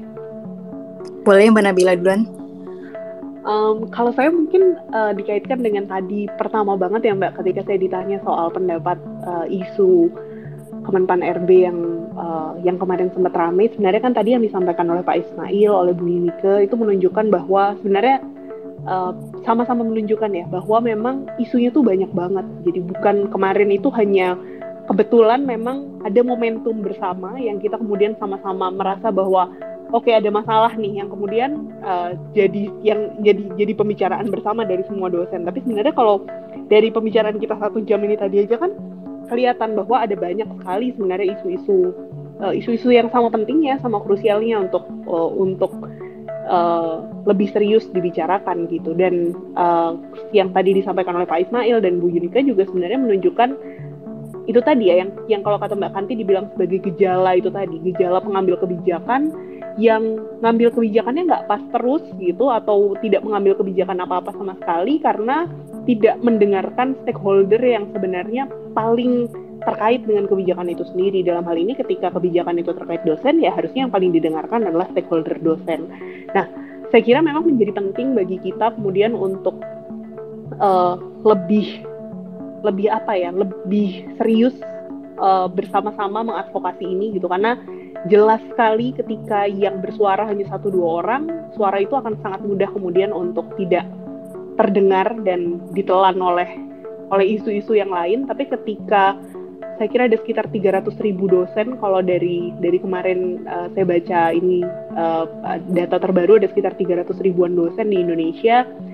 Jika kita bersuara secara bersama-sama dalam berbagai bentuk apapun ya, bisa melalui protes, bisa melalui advokasi, bisa melalui apapun, itu yang sepertinya sekarang memang diperlukan gitu. Jadi menyatukan suara bersama dari dosen untuk menyuarakan isu-isu yang jadi concern kita bersama, itu menurut saya menjadi sangat penting gitu. Karena terbukti bahwa ketika kita diam-diam aja, ketika selama ini dosen tuh nerimo-nerimo aja gitu ya dengan kondisi yang ada, akhirnya dianggapnya seperti tidak ada masalah gitu. Yang pembuat kebijakan merasa bahwa tidak ada masalah, tidak ada yang salah dengan kebijakan-kebijakan yang mereka dapatkan. Masyarakat umum pun juga ketika memandang dosen dianggapnya kayak enggak tuh, dosen tuh baik-baik aja gitu. Dosen saya tuh baik-baik aja. Nah, ini yang juga bridging ini yang juga kemudian menjadi penting gitu, melibatkan masyarakat secara umum sebenarnya, nggak cuma dosen saja untuk bisa jadi tetap harus dimulai dari dosennya sendiri sih untuk menyuarakan isu-isu ini tadi, dan agar isu-isu dosen ini tadi bisa diketahui oleh orang lain, bisa mulai dari mahasiswa misalnya, mahasiswanya bisa tahu sebenarnya isu dosen itu seperti apa sih gitu. Karena kalau kita lihat di sosial media itu kan juga banyak ya Mbak, kayak protes-protes yang ditujukan dari mahasiswa kepada dosen, yang mana protes-protes itu tuh valid loh sebenarnya. Mereka ngerasa dosen jarang bimbingan misalnya, Oke, itu adalah protes yang valid, yang betul, itu memang harus kita selesaikan bersama. Tapi kemudian perlu juga gitu untuk diketahui bahwa masalahnya jangan-jangan bukan sekedar kayak dosennya malas bimbingan gitu, tapi ada isu lain yang lebih besar. Ternyata karena dosennya nggak di kampus setiap hari. Kenapa kok dosennya nggak di kampus setiap hari? Karena dosennya ngamen di luar gitu. Kenapa kok dosennya ngamen di luar sih? Harusnya kan tugas utama dia di kampus. Ternyata kalau misalnya dia cuma kerja di kampus aja, gajinya nggak cukup nih untuk membiayai kebutuhan hidup dia dan keluarganya. Maka kemudian ngamen di luar itu bukan sesuatu yang senang dia lakukan, tapi ya memang harus aja dilakukan oleh dosen. Nah, hal-hal seperti ini sih yang kayaknya perlu juga lebih terbuka kita bicarakan, supaya kemudian solidaritas itu muncul tidak hanya dari dalam dosen sendiri, tapi juga juga akan lebih baik jika solidaritas itu kemudian juga muncul dari luar juga gitu. Karena ya itu tadi, kalau suara hanya 1-2 orang akan sulit sekali kemudian untuk bisa didengarkan. Tapi mudah-mudahan harapannya kalau misalnya lebih banyak orang yang menyuarakan ini, maka suaranya akan bisa lebih terdengar. Terima kasih Mbak Nabila. Mbak Kanti mungkin ada yang mau ditambahkan, Mbak? Nggak ada Mbak Dewi. Kalau dari teman-teman tim riset kesejahteraan dosen, saya malah pengen undang ada Mas Sofwan, tadi ada Genana. Masih ada nggak ya di sini? Masih kayaknya tuh Mbak. Nah, Mas Sofwan. Boleh, kalau Mas Sofwan mau menambahkan nanti bisa request, aku bisa approve. Mungkin sambil menunggu juga, Mbak Nabila sempat singgung juga sebenarnya kayak bentuk yang ideal adalah serikat. Mungkin boleh kita akan juga nih Mbak kepada mungkin teman-teman dosen, mungkin juga ada teman-teman mahasiswa yang hadir gitu. Kenapa? Ya, kalau saya sih Mbak Dewi, itu satu hal ya soal berserikat. Tetapi saya lebih cenderung ingin kita memperkuat seperti disampaikan oleh Mbak Nabila tadi, bahwa kita mengidentifikasi masalah-masalah bersama. Jadi bukan masalah 1-2 orang saja, tetapi masalah bersama, termasuk contoh di awal pandemi itu kan ada komplain di media sosial ya, bahwa ini dosen-dosen tetap digaji ya, padahal mereka mengajarnya online. Ya kan, kemudian saya melakukan riset bahwa ternyata mengajar online itu kemudian ternyata lebih berat bebannya. Kenapa? Karena kita harus mulai beradaptasi bicara dengan mesin, lalu kemudian kelelahan lebih mudah, dan seterusnya. Nah, itu kemudian menjadi jawaban bahwa ya wajar saja tetap dibayar karena bebannya justru lebih berat, tetapi penggajian kurang lebih sama saja, dan insentif yang diberi kan insentif berapa? 100.000, 200.000 dalam bentuk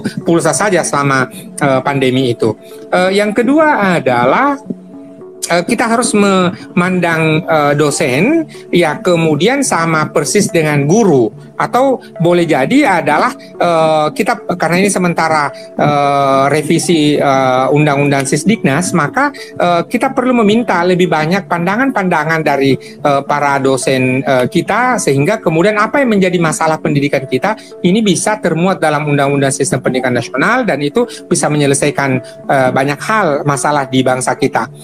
Problemnya adalah, komplain saya kepada para pejabat adalah ketika mereka dari kampus lalu menjadi dirjen, lalu menjadi ini, menjadi itu, justru tidak memosisikan diri sebagai seorang dosen, tetapi justru memosisikan diri sebagai birokrat. Ya kan, di situ jadi masalah.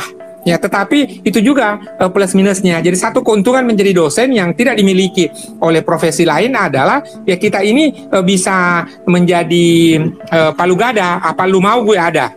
Dosen bisa menjadi komentator, dosen bisa menjadi pengamat politik, dosen bisa menjadi menteri, dosen bisa menjadi tim sukses ya, walaupun sekarang harus sembunyi-sembunyi ya. Karena ada juga dosen yang ketika menjadi tim sukses di satu partai politik tertentu di satu daerah di Indonesia, itu kemudian diberhentikan tunjangan sertifikasinya. Jadi dosen juga tidak boleh sekarang menjadi anggota partai politik dan seterusnya. Tetapi lagi-lagi di Indonesia itu kan kadang-kadang ada saja pengecualian. Ya, seorang dosen ya lalu kemudian ya secara aturan tidak boleh begini begitu, tetapi ketika dia memiliki kemampuan tertentu ya boleh saja melakukan akrobat ataupun atraksi yang lain. Jadi saya kira yang perlu kita lakukan selain tadi isu berserikat adalah memperkuat soliditas kita, memperkuat konsolidasi kita, asosiasi profesi harus diperkuat, lalu kemudian masalah-masalah tertentu harus disuarakan bersama-sama. Tidak boleh 1-2 orang saja dilakukan itu. Pada saat yang sama adalah kemampuan dosen-dosen kita juga harus diasah juga kemahiran instruksionalnya, karena kan tugas pokok dan fungsi kita itu kan bukan menulis ke Scopus yang utama. Tugas pokok dan fungsi kita ini kan sebagai guru, berdiri di kelas dan sebagainya. Ini juga bergabung, ada saudara saya yang lagi sementara belajar di Universiteit van Amsterdam. Itu kemudian menyadarkan kepada saya bahwa saya di awal-awal itu lebih banyak porsi riset yang saya lakukan, tetapi kemudian saya diingatkan bahwa ya tugas kita sebagai seorang dosen itu kan adalah transfer of knowledge, bagaimana memindahkan kemampuan kita dan berharap bahwa mahasiswa kita itu lebih hebat dibanding kita. Itu yang harus dilakukan.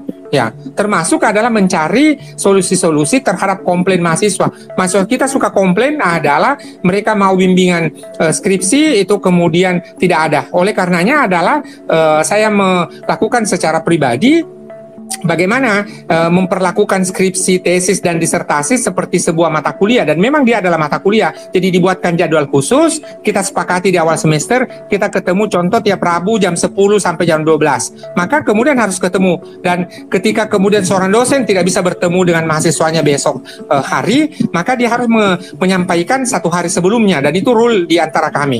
Nah, termasuk adalah bimbingannya bersama, tidak one by one, tetapi bimbingan bersama, skripsi bimbingan bersama, tesis maupun disertasi nanti dihadapi satu persatu, face to face bagi yang punya masalah yang lain. Tetapi kalau hanya sekedar koreksi bahasa di yang terpisah, di yang tersambung dan sebagainya, itu bimbingannya bersama-sama. Jadi kita juga selain perlu tadi soliditas dan konsolidasi secara profesional, bersama-sama berserikat, pada saat yang sama kita juga perlu mendengarkan komplain-komplain mahasiswa kita, karena ada juga dosen-dosen yang semena-mena, dalam tanda kutip ya, tentu tidak semua ya, jangan tersinggung Bapak Ibu dosen. Ada juga dosen-dosen kita yang Firaun ya, kemudian tidak masuk kelas seenaknya, tidak datang juga seenaknya, tidak memberitahu dan sebagainya, tidak ada kontrak perkuliahan di awal, lalu kemudian sudah ada mahasiswa datang menunggu sementara dia tidak ada di kampus, meminta mahasiswa menunggu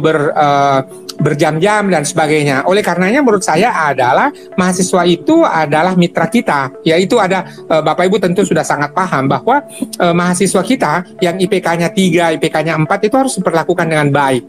Ya, kenapa? Karena mereka yang akan menjadi peneliti, dosen dan menggantikan profesi kita. Sementara mahasiswa yang IPK-nya 2 dan ke atas itu juga harus diperlakukan sama baiknya dengan IPK 3. Kenapa? Karena mereka yang akan menjadi politisi, menjadi wali kota, gubernur, jadi menteri dan sebagainya, mereka yang akan membagi-bagi anggaran APBD dan APBN. Tetapi kita harus sama baiknya kepada mahasiswa yang drop out, mahasiswa yang IPK-nya 1, karena mereka orang-orang yang akan menjadi tim sukses, dan tim sukses itulah yang akan mengatur wali kota, bupati dan sebagainya. Sehingga mahasiswa kita bagaimanapun itu harus diperlakukan secara manusiawi. Dan bahkan saya punya pengalaman pribadi, sangat pribadi ini. Ada mahasiswa saya yang bukan drop out tapi memilih berhenti kuliah dan sekarang menjadi koordinator tukang parkir di Kota Sorong. Apa yang terjadi? Karena juru parkir sekota Sorong tahu bahwa bosnya itu adalah mahasiswa saya.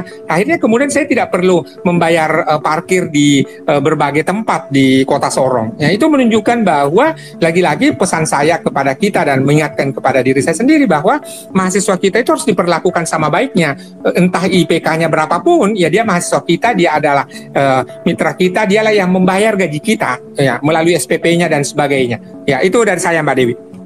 Terima kasih Pak Ismail. Saya highlight 3 hal.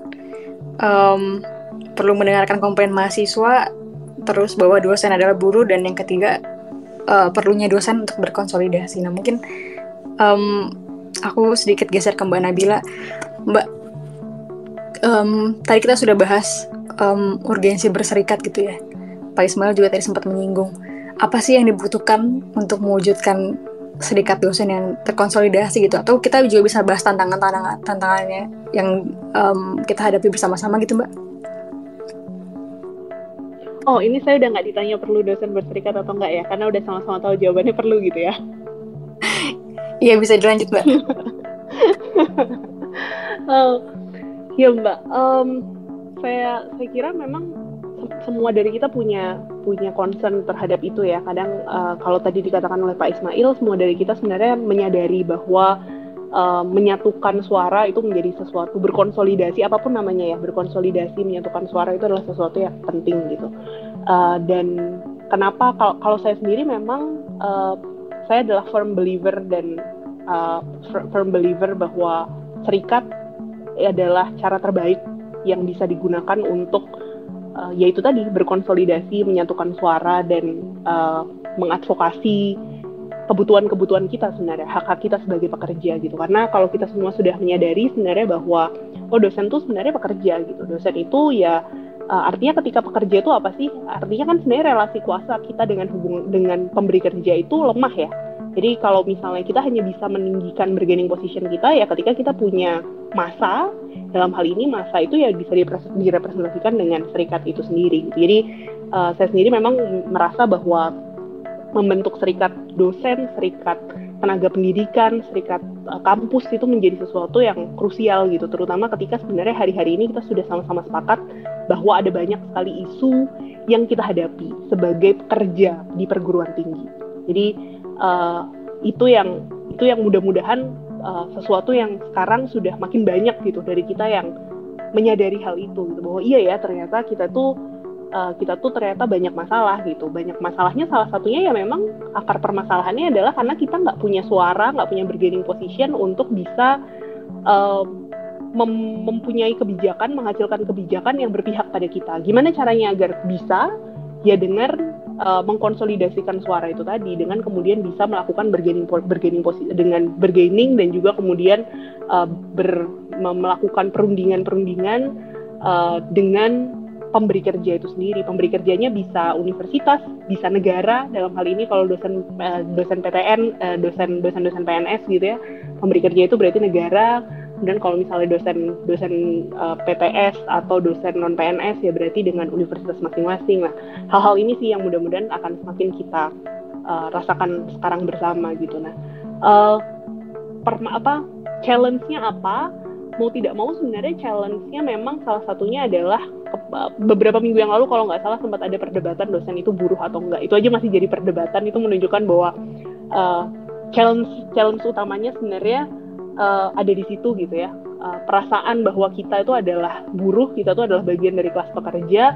Saya kira harus diakui bahwa tidak semua dari kita yang merasa seperti itu, jangan-jangan gitu. Karena memang ya itu tadi dikembalikan pada posisi profesi dosen sendiri yang tidak hanya dosen sebenarnya, tidak hanya eksklusif dosen, tapi memang ada profesi-profesi tertentu yang memang oleh masyarakat, oleh culture itu kemudian dipandang sebagai profesi yang quote-unquote lebih terhormat gitu, sehingga di satu sisi itu baik, tapi di sisi lain juga sebagai orang yang berprofesi itu jadi merasa bahwa kita tuh berbeda gitu dengan pekerja pada umumnya gitu, apalagi dalam konteks Indonesia yang masih memandang buruh dalam konotasi yang kurang baik sebenarnya gitu kan. Bahkan karyawan aja nggak mau dianggap sebagai buruh gitu, pekerja biasa aja nggak mau dianggap sebagai buruh, apalagi dosen gitu kan. Jadi itu bisa jadi adalah salah satu challenge utama ketika kita membicarakan soal kita kalau perlu berserikat atau enggak, perlu, tapi bisa berserikat atau enggak, jawabannya sangat bergantung dengan berhasil atau tidak kita menyelesaikan challenge itu gitu. Tapi saya kira saya kira hal-hal yang disuarakan selama beberapa hari, beberapa minggu belakangan ini saja itu sudah menunjukkan bahwa sepertinya kita udah sampai pada momentum di mana kita merasa enough is enough gitu ya. Permasalahan dosen itu kayaknya nggak bisa lah kita biarkan begitu saja terus-menerus, karena yaitu tadi kalau saya salah satu hal paling menarik yang juga disampaikan oleh Pak Ismail tadi yang membuat saya kayak agak meratap itu adalah statement Pak Ismail bahwa bagi banyak orang jadi dosen itu pilihan terakhir. Jadi bagi banyak orang jadi dosen itu pilihan terakhir. Bukankah itu sebenarnya menyedihkan ya kalau misalnya kita pikir gitu. Padahal dosen itu kan dosen itu diminta, salah satu tugasnya adalah untuk mencetak generasi baru gitu, generasi muda, generasi baru yang berkeilmuan. Tapi kemudian orang-orang yang mau jadi dosen justru tidak melihat itu sebagai pilihan pertama tapi justru pilihan terakhir. Artinya kemudian orang-orang yang oke banget berarti malah nggak mau jadi dosen.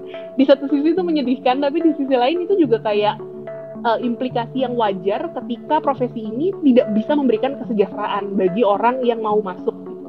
Kalau di kampus kami sempat ada gitu kan bercandaan kayak dulu kan di kampus-kampus tertentu tuh biasanya ada kalau misalnya bukan lulusan kampus itu dia nggak akan bisa jadi dosen. Nah belakangan ini kayaknya udah nggak ada lagi kayak gitu bercandaannya tuh, karena memang jangan-jangan yang lulusan kampus itu nggak mau jadi dosen gitu. Lulusan terbaik di kampus tuh udah nggak mau jadi dosen gitu, karena buat apa saya jadi dosen, lebih baik saya bekerja yang lain gitu yang jauh lebih mensejahterakan gitu. Jadi hal-hal itu sebenarnya perlu jadi lecutan bersama sih, nggak cuman bagi individu-individu dosen, tapi seharusnya juga menjadi lecutan bagi institusi itu sendiri dan juga bagi kementerian gitu, karena kementerian berkali-kali membicarakan soal kualitas perguruan tinggi kita, bagaimana meningkatkan kualitas pendidikan tinggi kita, tapi kemudian sepertinya jarang sekali concern soal dosennya, soal kesejahteraan dosen, soal beban kerja dosen yang tinggi itu justru jarang sekali kemudian menjadi focal point ketika kita membicarakan soal isu kualitas pendidikan tinggi. Padahal jangan-jangan akar masalah utamanya ada di situ. Jadi itu sih yang menurut saya kayaknya penting deh sekarang untuk kita tetap mengingat itu dan menggunakan momentum ini, momentum kita ngerasa enough is enough ini tadi untuk kayak oke, kayaknya kita memang perlu berserikat untuk memperjuangkan kondisi kerja dosen yang lebih baik, karena sebenarnya memperjuangkan kondisi kerja yang lebih baik, kondisi kerja dosen yang lebih baik adalah memperjuangkan kondisi pendidikan tinggi yang lebih baik juga gitu, karena kondisi pendidikan tinggi itu ya cerminannya ada di kondisi dosennya gitu Mbak. Terima kasih Mbak. Ada yang mau menambahkan mungkin dari Mbak Kanti atau Bu Tias, Pak Ismail? Kalau tidak, satu pertanyaan follow up, apa yang bisa kita pelajari dari negara lain terkait kehadiran serikat dosen serta implikasinya terhadap kesejahteraan dosen gitu? Mungkin kayaknya di sini bisa ada banyak insight gitu, mungkin dari Mbak Kanti kayaknya di Australia cukup oke juga serikat pekerja kampusnya gitu, atau mungkin Mbak Nabila juga bisa sharing dalam konteks UK, atau Bu Tias dan Pak Ismail juga boleh kalau ada terkait mungkin best practice atau lesson yang bisa kita ambil dari negara-negara lain kali ya terkait keberadaan serikat ini sendiri. Iya, saya boleh Mbak Dewi? Boleh Mbak, silakan. Iya, nggak bisa sharing banyak banget juga sih ya, cuman semenjak waktu saya sekolah itu 2011 sampai 2017 ya, itu saya terekspos dengan keberadaan yang namanya Serikat Pekerja Kampusnya Australia, itu disebutnya NTEU ya, National Tertiary Education Union ya. Jadi di dalam situ bergabung nggak hanya akademisi tapi juga professional staff ya istilahnya, kalau di Indonesia itu tendik ya mungkin ya, tenaga kependidikan, dan mereka itu sangat solid ya. Dan baru-baru ini mereka juga melakukan perundingan ya, karena semenjak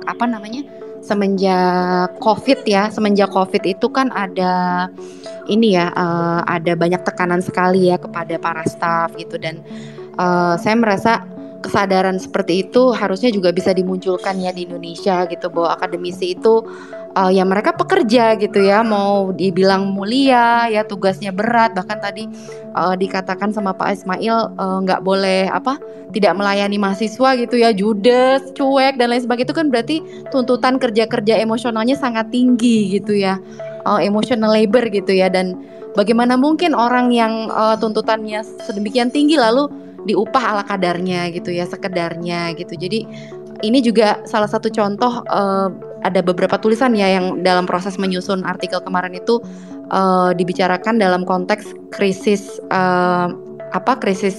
universitas kontemporer gitu ya, di mana orang-orang di dalamnya itu merasa frustrasi gitu ya.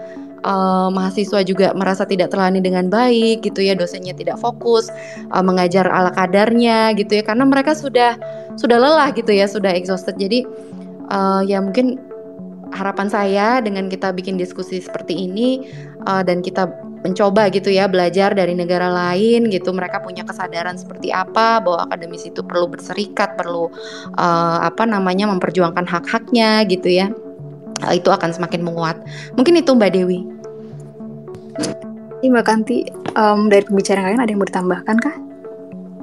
Saya tidak menambahkan Mbak Dewi, tapi hanya meneruskan. Saya tidak terlalu paham seperti apa kondisi Malaysia, Thailand, Turki, dan Irak. 4 negara saya sebut ini karena saya diundang oleh perguruan tinggi di 4 negara ini menjadi adjunct profesor, menjadi profesor tamu dan sebagainya. Walau bagaimanapun ya, karena lahir di Indonesia dan hidup di Indonesia, ya sebagus apapun negeri orang, saya tetap memilih berada di Indonesia karena ya tentu kita lebih memerlukan kehangatan keluarga dan sebagainya. Tentu saya tidak membandingkan antara rekan-rekan Indonesia yang kemudian memilih menjadi dosen di luar, di Singapura, di Malaysia. Ada di antara kita yang dosen Indonesia di Singapura. Tetapi tentu adalah yang asik bagi saya secara pribadi itu kan berkumpul dengan keluarga, ya bagaimanapun ya keluarga ada di sini. Tetapi sesekali saya suka jalan ke ke Malaysia, Thailand, Turki, dan juga Irak untuk sebagai 1-2 bulan ya masih oke lah. Tetapi tentu dengan soal cuaca dan sebagainya lagi-lagi memilih Indonesia. Namun demikian ini tentu tidak menghalangi kecintaan ataupun pilihan-pilihan hidup, tidak menghalangi kita bagaimana juga untuk menyuarakan kesejahteraan kita.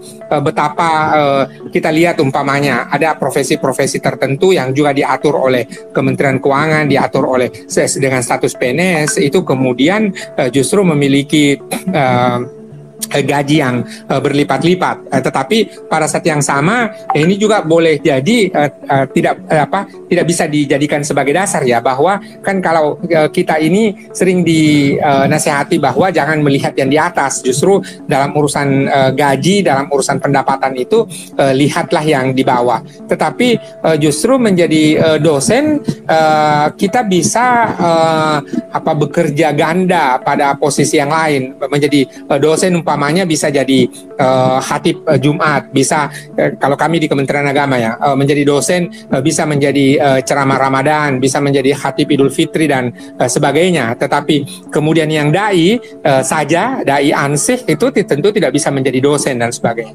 Yang kedua adalah kadang-kadang tentu tidak selalu ada porsi-porsi tertentu di negara kita ini yang boleh diambil oleh profesi dosen, menjadi penyelenggara di KPU, menjadi komisioner ini itu dan seterusnya. Itu memang ada wakil-wakil yang boleh dibuat secara proporsional untuk dosen. Namun demikian saya kira kita perlu tetap belajar ke banyak negara, lalu kemudian mengadaptasikan kira-kira apa yang sesuai dengan kondisi kita. Tetapi catatan pentingnya juga dari obrolan kita malam hari ini adalah kadang-kadang administrasi itu yang menjadi sebuah masalah. Ya umpamanya saya mau pergi khutbah Jumat, lalu kemudian harus ada surat tugas, harus ada berita acara dan sebagainya. Ini perlu kita pikirkan bersama adalah supaya tetap saja pengabdian masyarakat itu bisa berjalan. Pada saat yang sama adalah jangan juga memperumit situasinya. Masa sebuah pelaksanaan khutbah Jumat harus ditandai dengan sebuah surat tugas umpamanya. Ya, perlu disepakati penyederhanaan administrasi lah. Ya, problem yang muncul karena ini adalah hari pendidikan adalah yang muncul kita menerima gaungan dari Mas Menteri bahwa Merdeka Belajar, tetapi paket-paket yang diluncurkan itu adalah selalu saja kurikulum merdeka, bahkan ada balai besar guru penggerak dan seterusnya, tetapi tidak pernah disuarakan bagaimana menjadi guru merdeka, lalu kemudian dosen merdeka dan sebagainya. Ya, ini menjadi satu masalah. Dan yang terakhir adalah di kita ini selalu saja terjadi adalah perubahan-perubahan aturan, regulasi dari waktu ke waktu.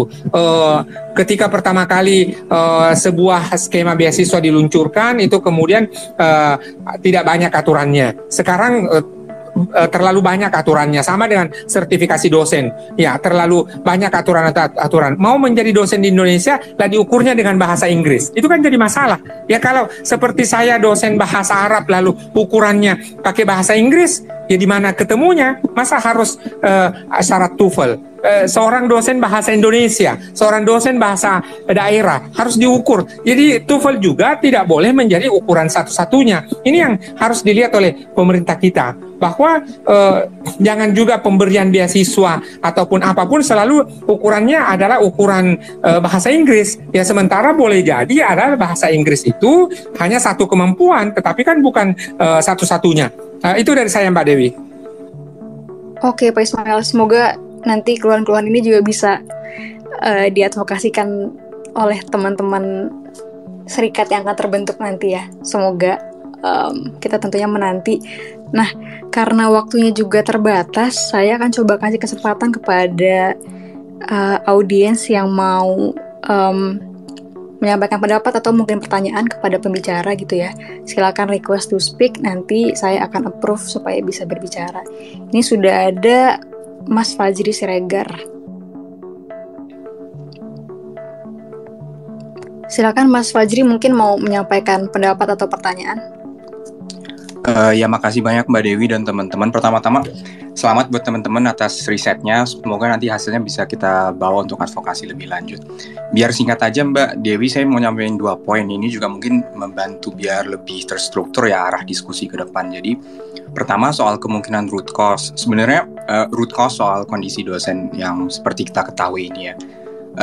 Dari beberapa kajian yang sebenarnya udah pernah dibuat dan beberapa arah policy yang mau dicoba itu sebenarnya kalau identifikasi kondisi dosen ini, beberapa teman-teman selalu bilang bahwa root cause-nya ini karena status dosen yang diatur seperti PNS atau ASN. Dan ini bukan cuma teman-teman dosen, tapi juga di guru seperti itu. Nah ini root cause yang menurut saya harus jelas-jelas kita sepakatin juga. Dan ini juga sebenarnya kalau diidentifikasi dengan cara apapun ya, entah itu dari regulasinya atau dari kultur yang ada di perguruan tinggi, ini satu hal yang harus dicoba dikoreksi dalam arti ke depan arah advokasi kebijakannya adalah agar pengaturan dosen dan guru itu tidak lagi mengikuti skema PNS. Ini kan terlihat jelas di Permen Pan RB yang kemarin ya, trigger itu kemudian memperlihatkan dengan jelas bahwa pengaturan dosen yang berpuluh-puluh tahun mengikuti skema kepangkatan, kepegawaian ala ASN itu tidak lagi relevan untuk dinamika kerja dosen. Kalau kita bisa sepakat dengan identifikasi itu ya, pengaturan atau tata kelola dosen yang mengikuti skema kepegawaian PNS, kalau kita sepakat dengan itu, menurut saya premis bahwa dosen harus berserikat itu menjadi lebih mudah lagi kita sepakati bareng-bareng. Nah, poin yang kedua ini yang saya coba ajukan adalah bagaimana kita bareng-bareng sebagai dosen juga mengetahui lokus perjuangannya itu sebenarnya di mana, atau kalau mau berserikat, lokusnya itu sebenarnya kita berserikat seperti apa dan di level apa, apakah secara nasional atau sebenarnya yang dibutuhin itu serikat dulu di masing-masing internal PTN. Jadi poin kedua saya itu yang mau saya coba tawarin ke forum dan juga teman-teman soal penataannya ini. Kebutuhan berserikat itu bukan sekarang aja sebenarnya muncul. Jadi kalau teman-teman mencoba mengingat dulu sekitar 2010-2011 itu sempat ada kekosongan hukum pengelolaan PTN karena Undang-Undang PT itu belum disahkan 2012. Kemudian kita juga sama-sama dulu mencoba untuk menggugurkan Undang-Undang BHP. Ketika itu gugur itu ada kekosongan hukum. Dan kalau Mbak Kanti mungkin juga kalau dulu ingat ya 2010-2011 itu sempat ada serikat dosen di UI, itu wadah teman-teman dosen yang dulu belum diangkat, belum ada kejelasan status, akhirnya mereka berserikat. Jadi di situ tuh sebenarnya udah ada satu studi kasus katakanlah ya, di mana dosen-dosen merasa harus berserikat, tapi itu levelnya untuk memperjuangkan nasib di tingkat PTN, di PTN BH, di UI, tapi gaungnya tidak sampai ke nasional. Nah, satu poin ini menurut saya penting untuk dipahami semua dosen ya, bahwa kalau kita membayangkan ada skema yang lebih ideal dalam menata dosen, kita tuh juga harus tahu carut-marutnya itu diregulasi karena pertama, status kelembagaan PTN itu nggak seragam. Kedua, status dosennya sendiri pun nggak seragam. Jadi mayoritas dosen itu kan sebenarnya statusnya dosen PTS dari statistik seperti itu. Nah, kalau kita bicara dosen yang di negeri itu tuh rumit karena ada sekian puluh persen statusnya dosen PNS. Ada yang, ini tolong dikoreksi kalau saya salah ya, ada beberapa sekian persen kecil tuh dosen BHMN, selebihnya dia dosen PTN-BH. Nah, keragaman ini yang menyulitkan kalau kita tadi kata Mbak Nabila ya, kesadaran soal berserikatnya itu belum sama ya karena status kepegawaiannya itu beragam dan itu sangat menyulitkan dari segi penataan regulasinya. Jadi status kepegawaian sebagai penghambat. Nah, yang paling relevan ke depan itu sebenarnya memahami relasi industrial atau labor relations kita sebagai dosen kalau status kita dosen PTN-BH. Karena ini di sini saya lihat juga ada teman-teman PSHK ya, udah cukup kenyang membahas soal ini. Status PTN sebagai PTN-BH sebagai badan hukum itu sebenarnya berdampak luas pada status ketenaga kerjaan si dosen. Jadi sebelum ada Undang-Undang Ciptaker, seharusnya siapapun dosen yang menjadi pegawai tetap di sebuah PTN-BH, kalau ada misalkan konflik antara dia dan si employer ya, itu harusnya dari dulu udah pakai Undang-Undang Ketenaga Kerjaan. Jadi misalkan saya dulu dosen PKWT, dosen honorer. Kalau saya mau ngotot menggunakan hak saya sebagai pekerja berdasarkan Undang-Undang Ketenaga Kerjaan, UI itu sebenarnya dulu bisa saya tuntut berkali-kali. Karena misalkan kalau di Undang-Undang Ketenagaan Kerja dulu, saya lupa berapa tahun atau berapa periode, pekerja itu sebenarnya boleh menuntut si employer kalau dia tidak diangkat menjadi pekerja tetap. Hal yang sama berlaku sebenarnya buat dosen PKWT di PTN-BH. Jadi ini menurut saya hal yang harus dipahami sama semua teman-teman dosen, terutama yang menjadi pegawai tetap di PTN-BH. Karena arah pemerintah pusat itu dia akan mentransformasi semua PTN menjadi PTN-BH, entah bertahap, entah cepat. Tapi arahnya pasti ke sana. Itu bisa dibilang tidak terelakkan bahwa semua PTN itu akan diarahkan menjadi PTN-BH. Nah, once semua PTN menjadi PTN-BH, itu sebenarnya dampak paling jelas buat dosennya adalah dia harus berserikat. Jadi Korpri itu hanya relevan memang kalau si dosen ini adalah dosen PNS ya. Jadi ini pun sesuatu yang menurut saya itu perlu didudukin dulu nih kondisinya, kondisi kepegawaiannya, kondisi ketenaga kerjaan. Karena itu menjadi hambatan yang besar kalau kita mau advokasi regulasi. Kalau misalkan semua perguruan tinggi di Indonesia itu statusnya PTN-BH, jelas-jelas satu-satunya pilihan itu berserikat. Gitu. Jadi menurut saya itu kalau nanti memang kondisinya udah demikian, ya itu non-negotiable. Satu-satunya cara untuk memperjuangkan nasib itu kalau ada serikatnya gitu.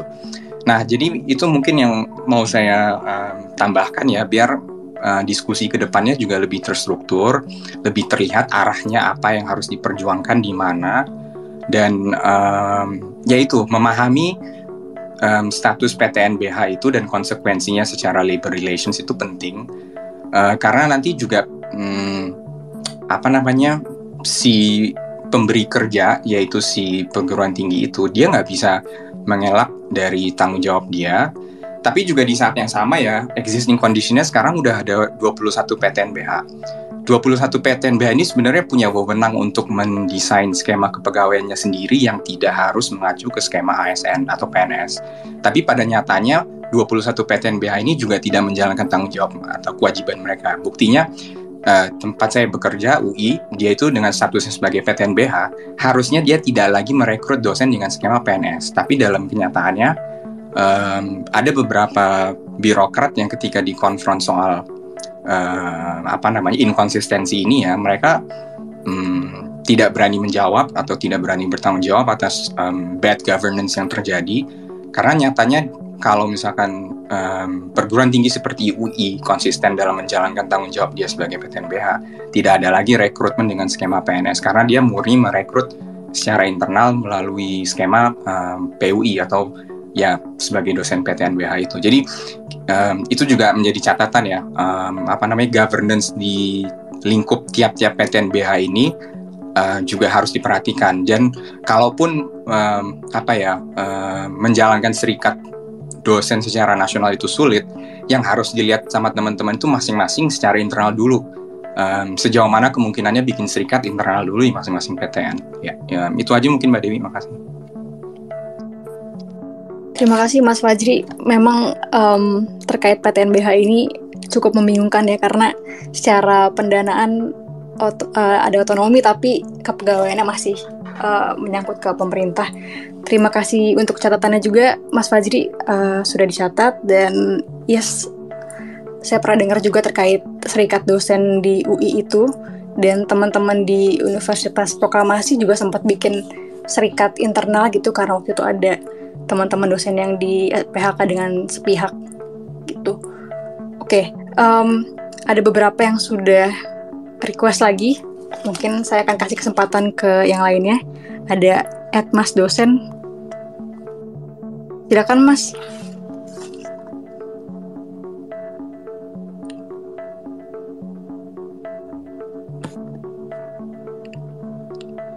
Ya, silakan Mas.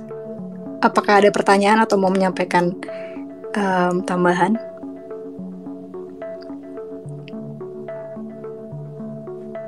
Halo?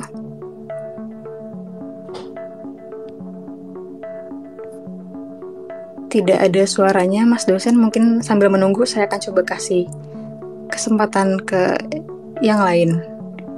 Di sini ada Mas Krisna dan Mas Arthur. Mas Krisna dulu mungkin.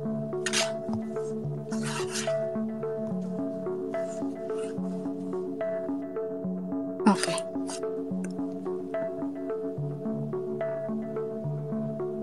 Silakan Mas Krisna.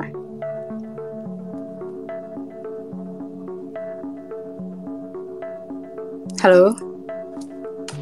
Halo, tes. Terdengar? Terima kasih. Mungkin mau nambahin sedikit, tadi Pak Ismail sempat nanya kenapa tiba-tiba dosen itu berubah gitu ya cara penilaian kreditnya, dan ini ada relasinya dengan yang sebelumnya, aku lupa, sorry. Bahwa PNS ini sangat erat kaitannya sama dosen ya. Jadi sebenarnya pada ingat mungkin ya waktu Pak Jokowi itu bilang PNS ini terlalu rigid, perlu di-cut, disederhanakan segala macamnya, dan solusi yang ditawarkan oleh Menpan RB ketika itu adalah memotong eselon 3, eselon 4 dan membuatnya jadi fungsional gitu. Tentu saja ini jadi agak terlalu PNS pembahasan, soalnya ini penting sekali untuk kita discuss sedikit ya. Kemudian akibatnya Pak eselon 3 dan 4 ini dijadikan fungsional, dan banyak sekali PNS yang harusnya umum gitu dijadikan fungsional.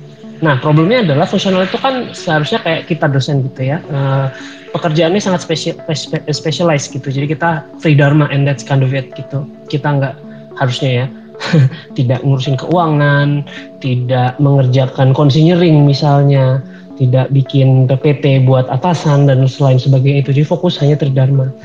Nah, kalau PNS yang lain dibuat seperti itu, mereka juga jadi bingung nih, karena akhirnya pada jadi fungsional yang pokoknya fungsional dulu gitu, karena sudah titah dari PAN RB. Akibatnya apa? PNS yang tadi mengerjakan kerjaan generik jadi bingung nih, karena mereka harus nyari angka kredit seperti dosen gitu ya. Tapi nyari angka kreditnya gimana? Karena selama ini pekerjaan mereka itu adalah generik. Problemnya adalah sebenarnya nggak ada masalah dengan pekerjaan generik kan gitu ya. Jadi sebenarnya ini pertama agak miss nih dari permintaan Pak Jokowi untuk bikin PNS lebih agile, ke translasinya menghilangkan eselonisasi, sehingga akibatnya harus jadi spesifik.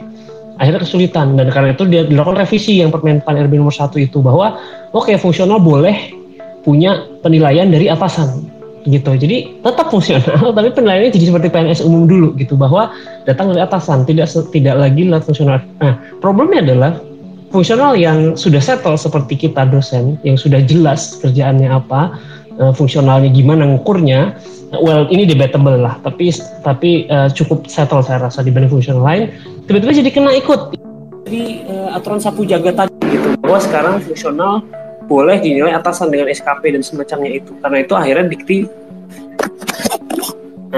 beraksi seperti itu gitu. Jadi balik lagi, ini sebenarnya kalau ditanya kenapa tiba-tiba ada perubahan seperti ini, itu tadi ya, balik lagi karena pengelolaannya seperti PNS, ngikut PAN RB, dan karena dosen akhirnya jadi ya dosen PNS kena, entah kenapa ceritanya dosen yang non PNS pun kena, dosen yang tidak hanya university tapi juga politeknik juga ikut kena gitu ya. Ini kalau kita bicara politeknik lebih seru lagi nih, soalnya pengelolaan politeknik, cara politeknik yang harusnya bukan membuat pengetahuan baru ya, to some extent harusnya lebih ke industri, itu jadi disamakan dengan universitas. Ini seru lagi pembahasannya, tapi saya stop dulu di situ. Nah, tapi di situ kira-kira backgroundnya Bapak Ibu, dan again ini sama persis dengan problem yang kita punya sebenarnya ketika kita harus ngitung angka kredit, di mana semua disiplin itu disamakan caranya. Semua disiplin angka dari jurnal, angka dari dari conference sama semua gitu ya. Padahal sebenarnya setiap disiplin tuh beda-beda gitu. Ada misalnya orang yang jadi arkeolog mungkin untuk buat satu paper aja harus beberapa tahun gitu ya field study-nya. Tapi ada juga yang seperti saya dengan data sekunder asal modelnya rigorous kita bisa buat satu paper. Nah, ini juga sama kebiasaan sapu jagat kayak gini fungsional semua disamaratakan, akhirnya dosen ikut kena. Ini juga punya imbas yang lumayan buruk ya. Jadi again saya juga mau mendouble down tadi soal PNS, tidak hanya dosen itu mungkin agak berbeda mestinya cara pengukurannya dibanding PNS lain, tapi juga dosen setiap disiplin antara politeknik dan university itu mungkin juga beda, dan core ini yang perlu juga kita discuss ke depannya ya. Dan saya nggak tahu sejauh mana pembuat kebijakan mau ya atau memahami betapa complicatednya ya dosen dengan berbagai disiplin ilmu, berbagai level universitas politeknik, dan juga berbagai status tadi PNS non PNS. Nah, ini berinteraksi, jadi nggak bisa harusnya jadi dengan sapu jagat seperti tadi. Dan saya harap ini lumayan inilah ya mengangkat diskusi kita. Terima kasih. Sorry kalau kelamaan. Terima kasih Mas Krisna. Pak Asep Muis juga sudah bergabung. Silakan Pak. Tapi mungkin karena waktu terbatas boleh sedikit lebih singkat ya. Oke, bisa terdengar suara saya? Terdengar dengan jelas. Oke, jadi ada kayaknya cukup 2 isu saja yang mau saya angkat. Pertama adalah terkait dengan integrasi data. Jadi pengalaman saya sebagai lulusan PhD dari luar negeri yang baru pulang ke Indonesia dan pakai besok PhD, besok PDP yang suka disindir-sindir itu.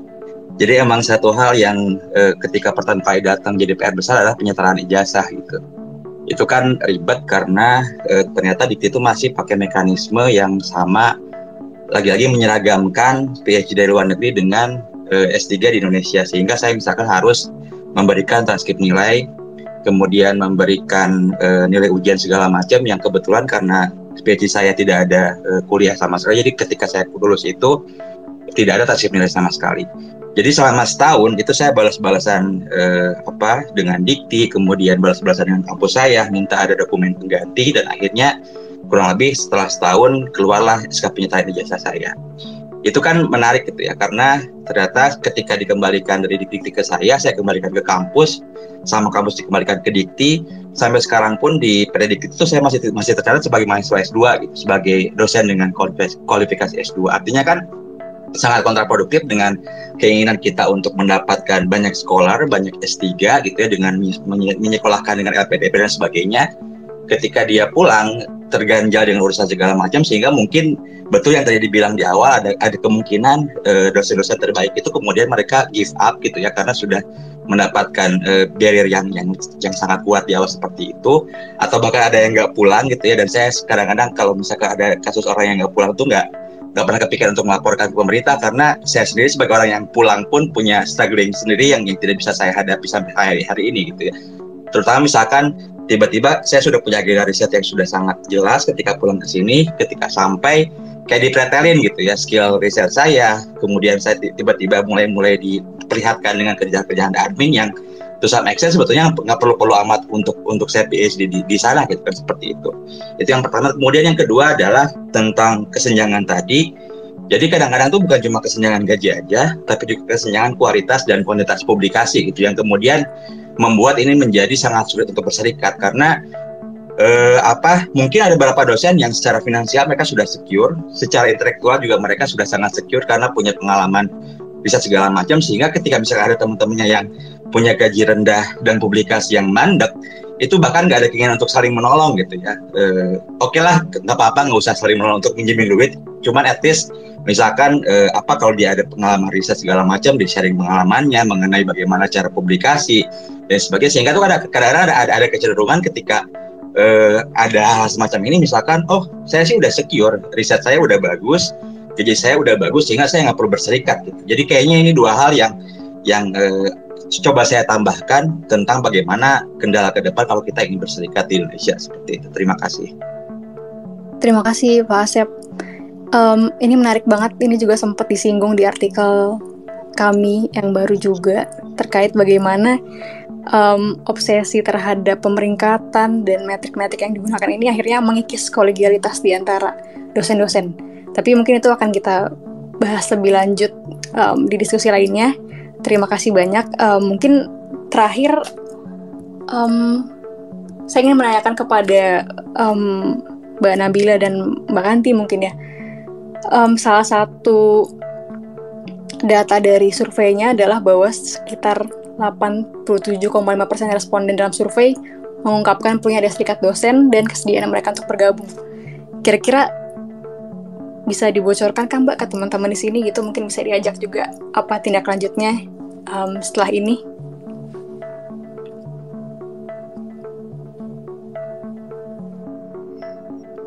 Ya, Nabila yang mau ngomong atau? Makasih dulu aja. Oke, ya kita juga surprise banget ya baca hasil survei itu ya teman-teman ya. Banyak sekali gitu yang menjawab ya kalau ada gitu ya wadahnya serikat yang memperjuangkan hak-hak dosen, mereka ingin bergabung gitu. Dan saat ini kita sudah punya satu grup gitu ya di Signal. Kebetulan teman-teman banyak yang merekomendasikan untuk ke Signal, jangan pakai WhatsApp begitu. Dan di sana diskusinya bergulir terus ya. Ada siapa aja yang udah bergabung di situ yang saya ingat sudah pasti di situ ada Mas Sofwan kayaknya ya, sama Mas Ilham, kemudian Nana, ada Kak Haryati juga yang ada di room kita saat ini. Jadi silakan kalau teman-teman ingin bergabung bisa mungkin lewat message saya gitu ya. Nanti saya share link Signalnya gitu. Di situ nanti kita akan berdiskusi lebih intens untuk membahas aksi konkret selanjutnya apa begitu. Oke, terima kasih Mbak Kanti. Jadi silakan teman-teman dosen yang hari ini datang dan hadir di sini, kalau mau bergabung bisa message Mbak Kanti gitu ya di lewat Twitter mungkin ya Mbak ya? Iya boleh lewat Twitter. Yep. Ya yang lain juga yang udah gabung bisa tadi yang saya sebutin nama-namanya, kalau teman-teman udah kenal juga mungkin lebih merasa lebih dekat atau apa ya silakan aja message teman-teman yang tadi. Mas Sofwan, Kak Haryati, kemudian ada Mas Ilham, ada Nana ya di sini ya. Bisa, mereka pasti punya linknya tuh untuk mempersilahkan gabung di Signal gitu. Makasih. Oke. Terima kasih Mbak. Dan mungkin tadi catatan dari Mas Fajri, Mas Krisna, Pak Asep juga bisa dibawa juga ke forum tersebut ya Mbak. Mbak Nabila tadi unmute, silakan Mbak. Oh, enggak, sorry, saya cuman tadi sudah disampaikan oleh Mbak Kanti. Memang kami sendiri juga senang sekali ya, saya pribadi, karena tadi saya sudah bilang bahwa saya firm believer pentingnya berserikat bagi dosen. Tapi sekitar 1 tahun yang lalu saya nggak kebayang gitu bahwa hari ini tuh pembicaraan mengenai ayo kita berserikat di kampus, di dosen tenaga pendidikan itu ternyata nggak sejarang itu sebenarnya dibicarakan gitu. Selama ini saya berpikir sangat jarang orang yang akan tertarik untuk membicarakan isu itu, tapi ternyata banyak juga yang menerima pandangan ini dan punya pandangan yang sama dan sama-sama mau gitu. Banyak yang kemarin ketika saya share artikel The Conversation udah banyak yang reply, Mbak kalau ada saya udah mau gabung nih sekarang, mana nih ada. Nah itu buat saya itu surprising dan saya senang sekali gitu, secara personally saya senang sekali. Melanjutkan yang tadi disampaikan oleh Mbak Kanti, memang sekarang prosesnya sedang kita bangun bersama gitu ya, karena saya sendiri tidak bisa menjawab yang tadi disampaikan oleh Mas Fajri, yang tadi ditanyakan oleh Mas Fajri soal bagaimana bentuk serikatnya ini sebaiknya. Kalau nggak salah kemarin Mas Lutfi dan Mbak Anggi juga sempat menanyakan hal yang sama, dan saya selalu menjawab saya sendiri nggak tahu, karena semuanya masih digodok bersama-sama, dan sekarang konsentrasinya adalah, saya kira yang paling penting adalah mengajak orang sebanyak-banyaknya gitu. Harapannya ini memang menjadi serikat yang kolegial, yang kayak bukan kayak ada satu orang yang menggerakkan dan semua ngikut gitu, enggak, tapi kita sedang mengumpulkan orang sebanyak-banyaknya. Jadi feel free kalau misalnya kenal sama siapapun di antara kami yang tadi disebutkan oleh Mbak Kanti, bisa mention, bisa DM, bisa apapun untuk kayak chip in aja gitu. Jadi ini bukan kayak ada kelompok tertentu yang udah bikin terus kita nggak bisa ikutan, enggak, semuanya bisa bergabung, mau kita kenal atau nggak kenal, kalau nggak kenal bisa kenalan gitu. Dan dari ada sekitar 199 yang bergabung di space ini misalnya pengen ikutan, itu boleh banget. Kami juga kemungkinan akan memfollow up dari yang kemarin ikut riset gitu. Jadi buat teman-teman yang belum mengisi kuesioner kesejahteraan, riset kesejahteraan dosen sebenarnya masih dibuka. Jadi kalau misalnya mau ikut mengisi, mau ikut menyebarkan, boleh sekali. Mudah-mudahan dari situ kemudian kita masih bisa menjaga momentum ini gitu, agar bisa bersama-sama mengumpulkan orang yang cukup untuk memulai apapun. Apanya belum jelas gitu, belum clear akan kemana, tapi mudah-mudahan ini tidak selesai di hari-hari ini, tapi akan terus bergulir gitu, karena yaitu perjuangannya saya kira masih panjang, dan semakin banyak yang bergabung akan semakin baik gitu. Karena kalau tadi disampaikan oleh tambahan yang disampaikan oleh Mas Fajri, Mas Krisna, Mas Asep, itu kan menunjukkan bahwa ternyata isunya tuh sangat banyak ya. Saya sendiri baru tahu bahwa habis ini semua PTN itu akan jadi PTN BH, kemungkinan arahnya. Dan kalau ke situ berarti kayaknya memang perlu ada kajian yang lebih serius soal hubungan kerja dalam konteks PTN BH itu seperti apa. Tadi saya sedikit mau menambahkan isu soal itu. Jadi memang saya sendiri juga cukup concern, sering menanyakan soal hubungan kerja dalam PTN BH. Dan salah satu isu yang sering muncul adalah meskipun sekarang itu PTN BH itu seharusnya tidak bisa lagi merekrut PNS, dan kebanyakan dari kita, terutama yang dosen-dosen muda, kondisinya sekarang kita adalah dosen tetap non-PNS kalau di PTN BH.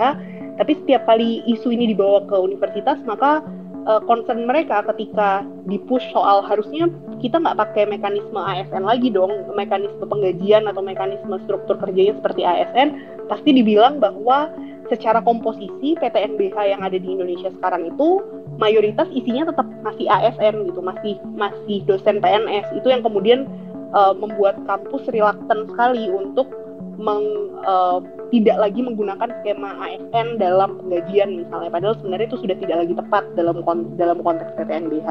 Nah, itu juga isu lain yang sepertinya memang perlu kita dalami bersama gitu. Kalau Mas Fajri mau bareng-bareng ngomongin ini akan senang sekali. Gitu sih Mbak dari saya. Terima kasih Mbak Nabila. Mungkin bisa sekaligus closing statement Mbak, satu kalimat 2 kalimat aja. Dosen perlu berserikat. Udah satu kalimat aja. Perlu sih. Isunya udah banyak banget Mbak, kayaknya nggak bisa dikonklusi karena tadi banyak sekali yang disampaikan. Mudah-mudahan dari sini kita semua bisa makin menyadari bahwa memang ini adalah isu bersama yang tidak bisa diselesaikan oleh 1-2 orang. Ini bukan soal isu kemalasan 1-2 orang atau apa, tapi ini adalah masalah struktural yang perlu diselesaikan secara bersama-sama. Gitu Mbak, terima kasih. Oke, Bu Tias mungkin mau memberikan closing statement 1-2 kalimat. Oke, terima kasih. Mungkin saya kasih pantun aja kali ya. Hari Lebaran telah lewat, orang mudik sudah balik. Mari dosen kita berserikat, perjuangkan apresiasi pada pendidik sesuai dengan tema ini. Terima kasih banyak Bu. Selanjutnya Pak Ismail mungkin. Terima kasih Mbak Dewi. Saya mungkin 1-2 kalimatnya adalah tentu banyak hal bisa dilakukan sendiri ya, individual. Tetapi kalau kita bersama-sama, berjamaah, solid, tentu ya dalam bahasa kita yang orang Islam adalah lebih barokah. Maka tentu memperjuangkan nasib kita sebagai seorang dosen yang memilih profesi dosen tentu akan lebih mudah dan lebih barokah kalau kita bersama-sama berbanding kalau kita berjuang sendiri-sendiri. Terima kasih. Terima kasih Pak Ismail. Mbak Kanti silakan Mbak. Iya, ya mari bergandengan tangan ya teman-teman dosen semuanya demi kondisi dosen yang lebih baik, demi ilmu pengetahuan dan demi kemanusiaan.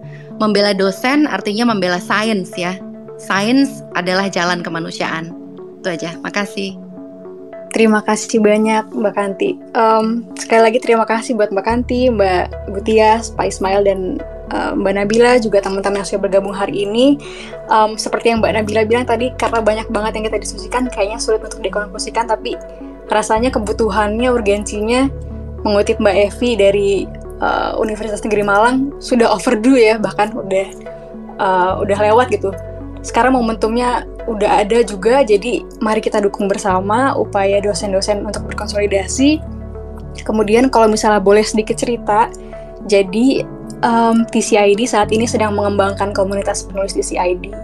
Nah, selain menjadi wadah untuk berdiskusi dan berkolaborasi, kami tentunya berharap inisiatif ini juga bisa mendukung agenda-agenda untuk membangun solidaritas dan mendorong kesejahteraan dosen yang merupakan mitra kami dalam mendorong demokratisasi ilmu pengetahuan gitu ya. Jadi semoga kita bisa saling mendukung. Nantikan juga kabar kelanjutannya terkait komunitas ini. Nah, saya akan mengakhiri diskusi ini dengan mengutip penutup prolog Mbak Inaya Rahmani dalam buku Profedi Hadis yang berbunyi, dalam solidaritas dengan harapan bahwa secara berangsur kami menjadi kita semua. Terima kasih kepada para pembicara dan pendengar diskusi hari ini. Sampai berjumpa di diskusi TCID selanjutnya.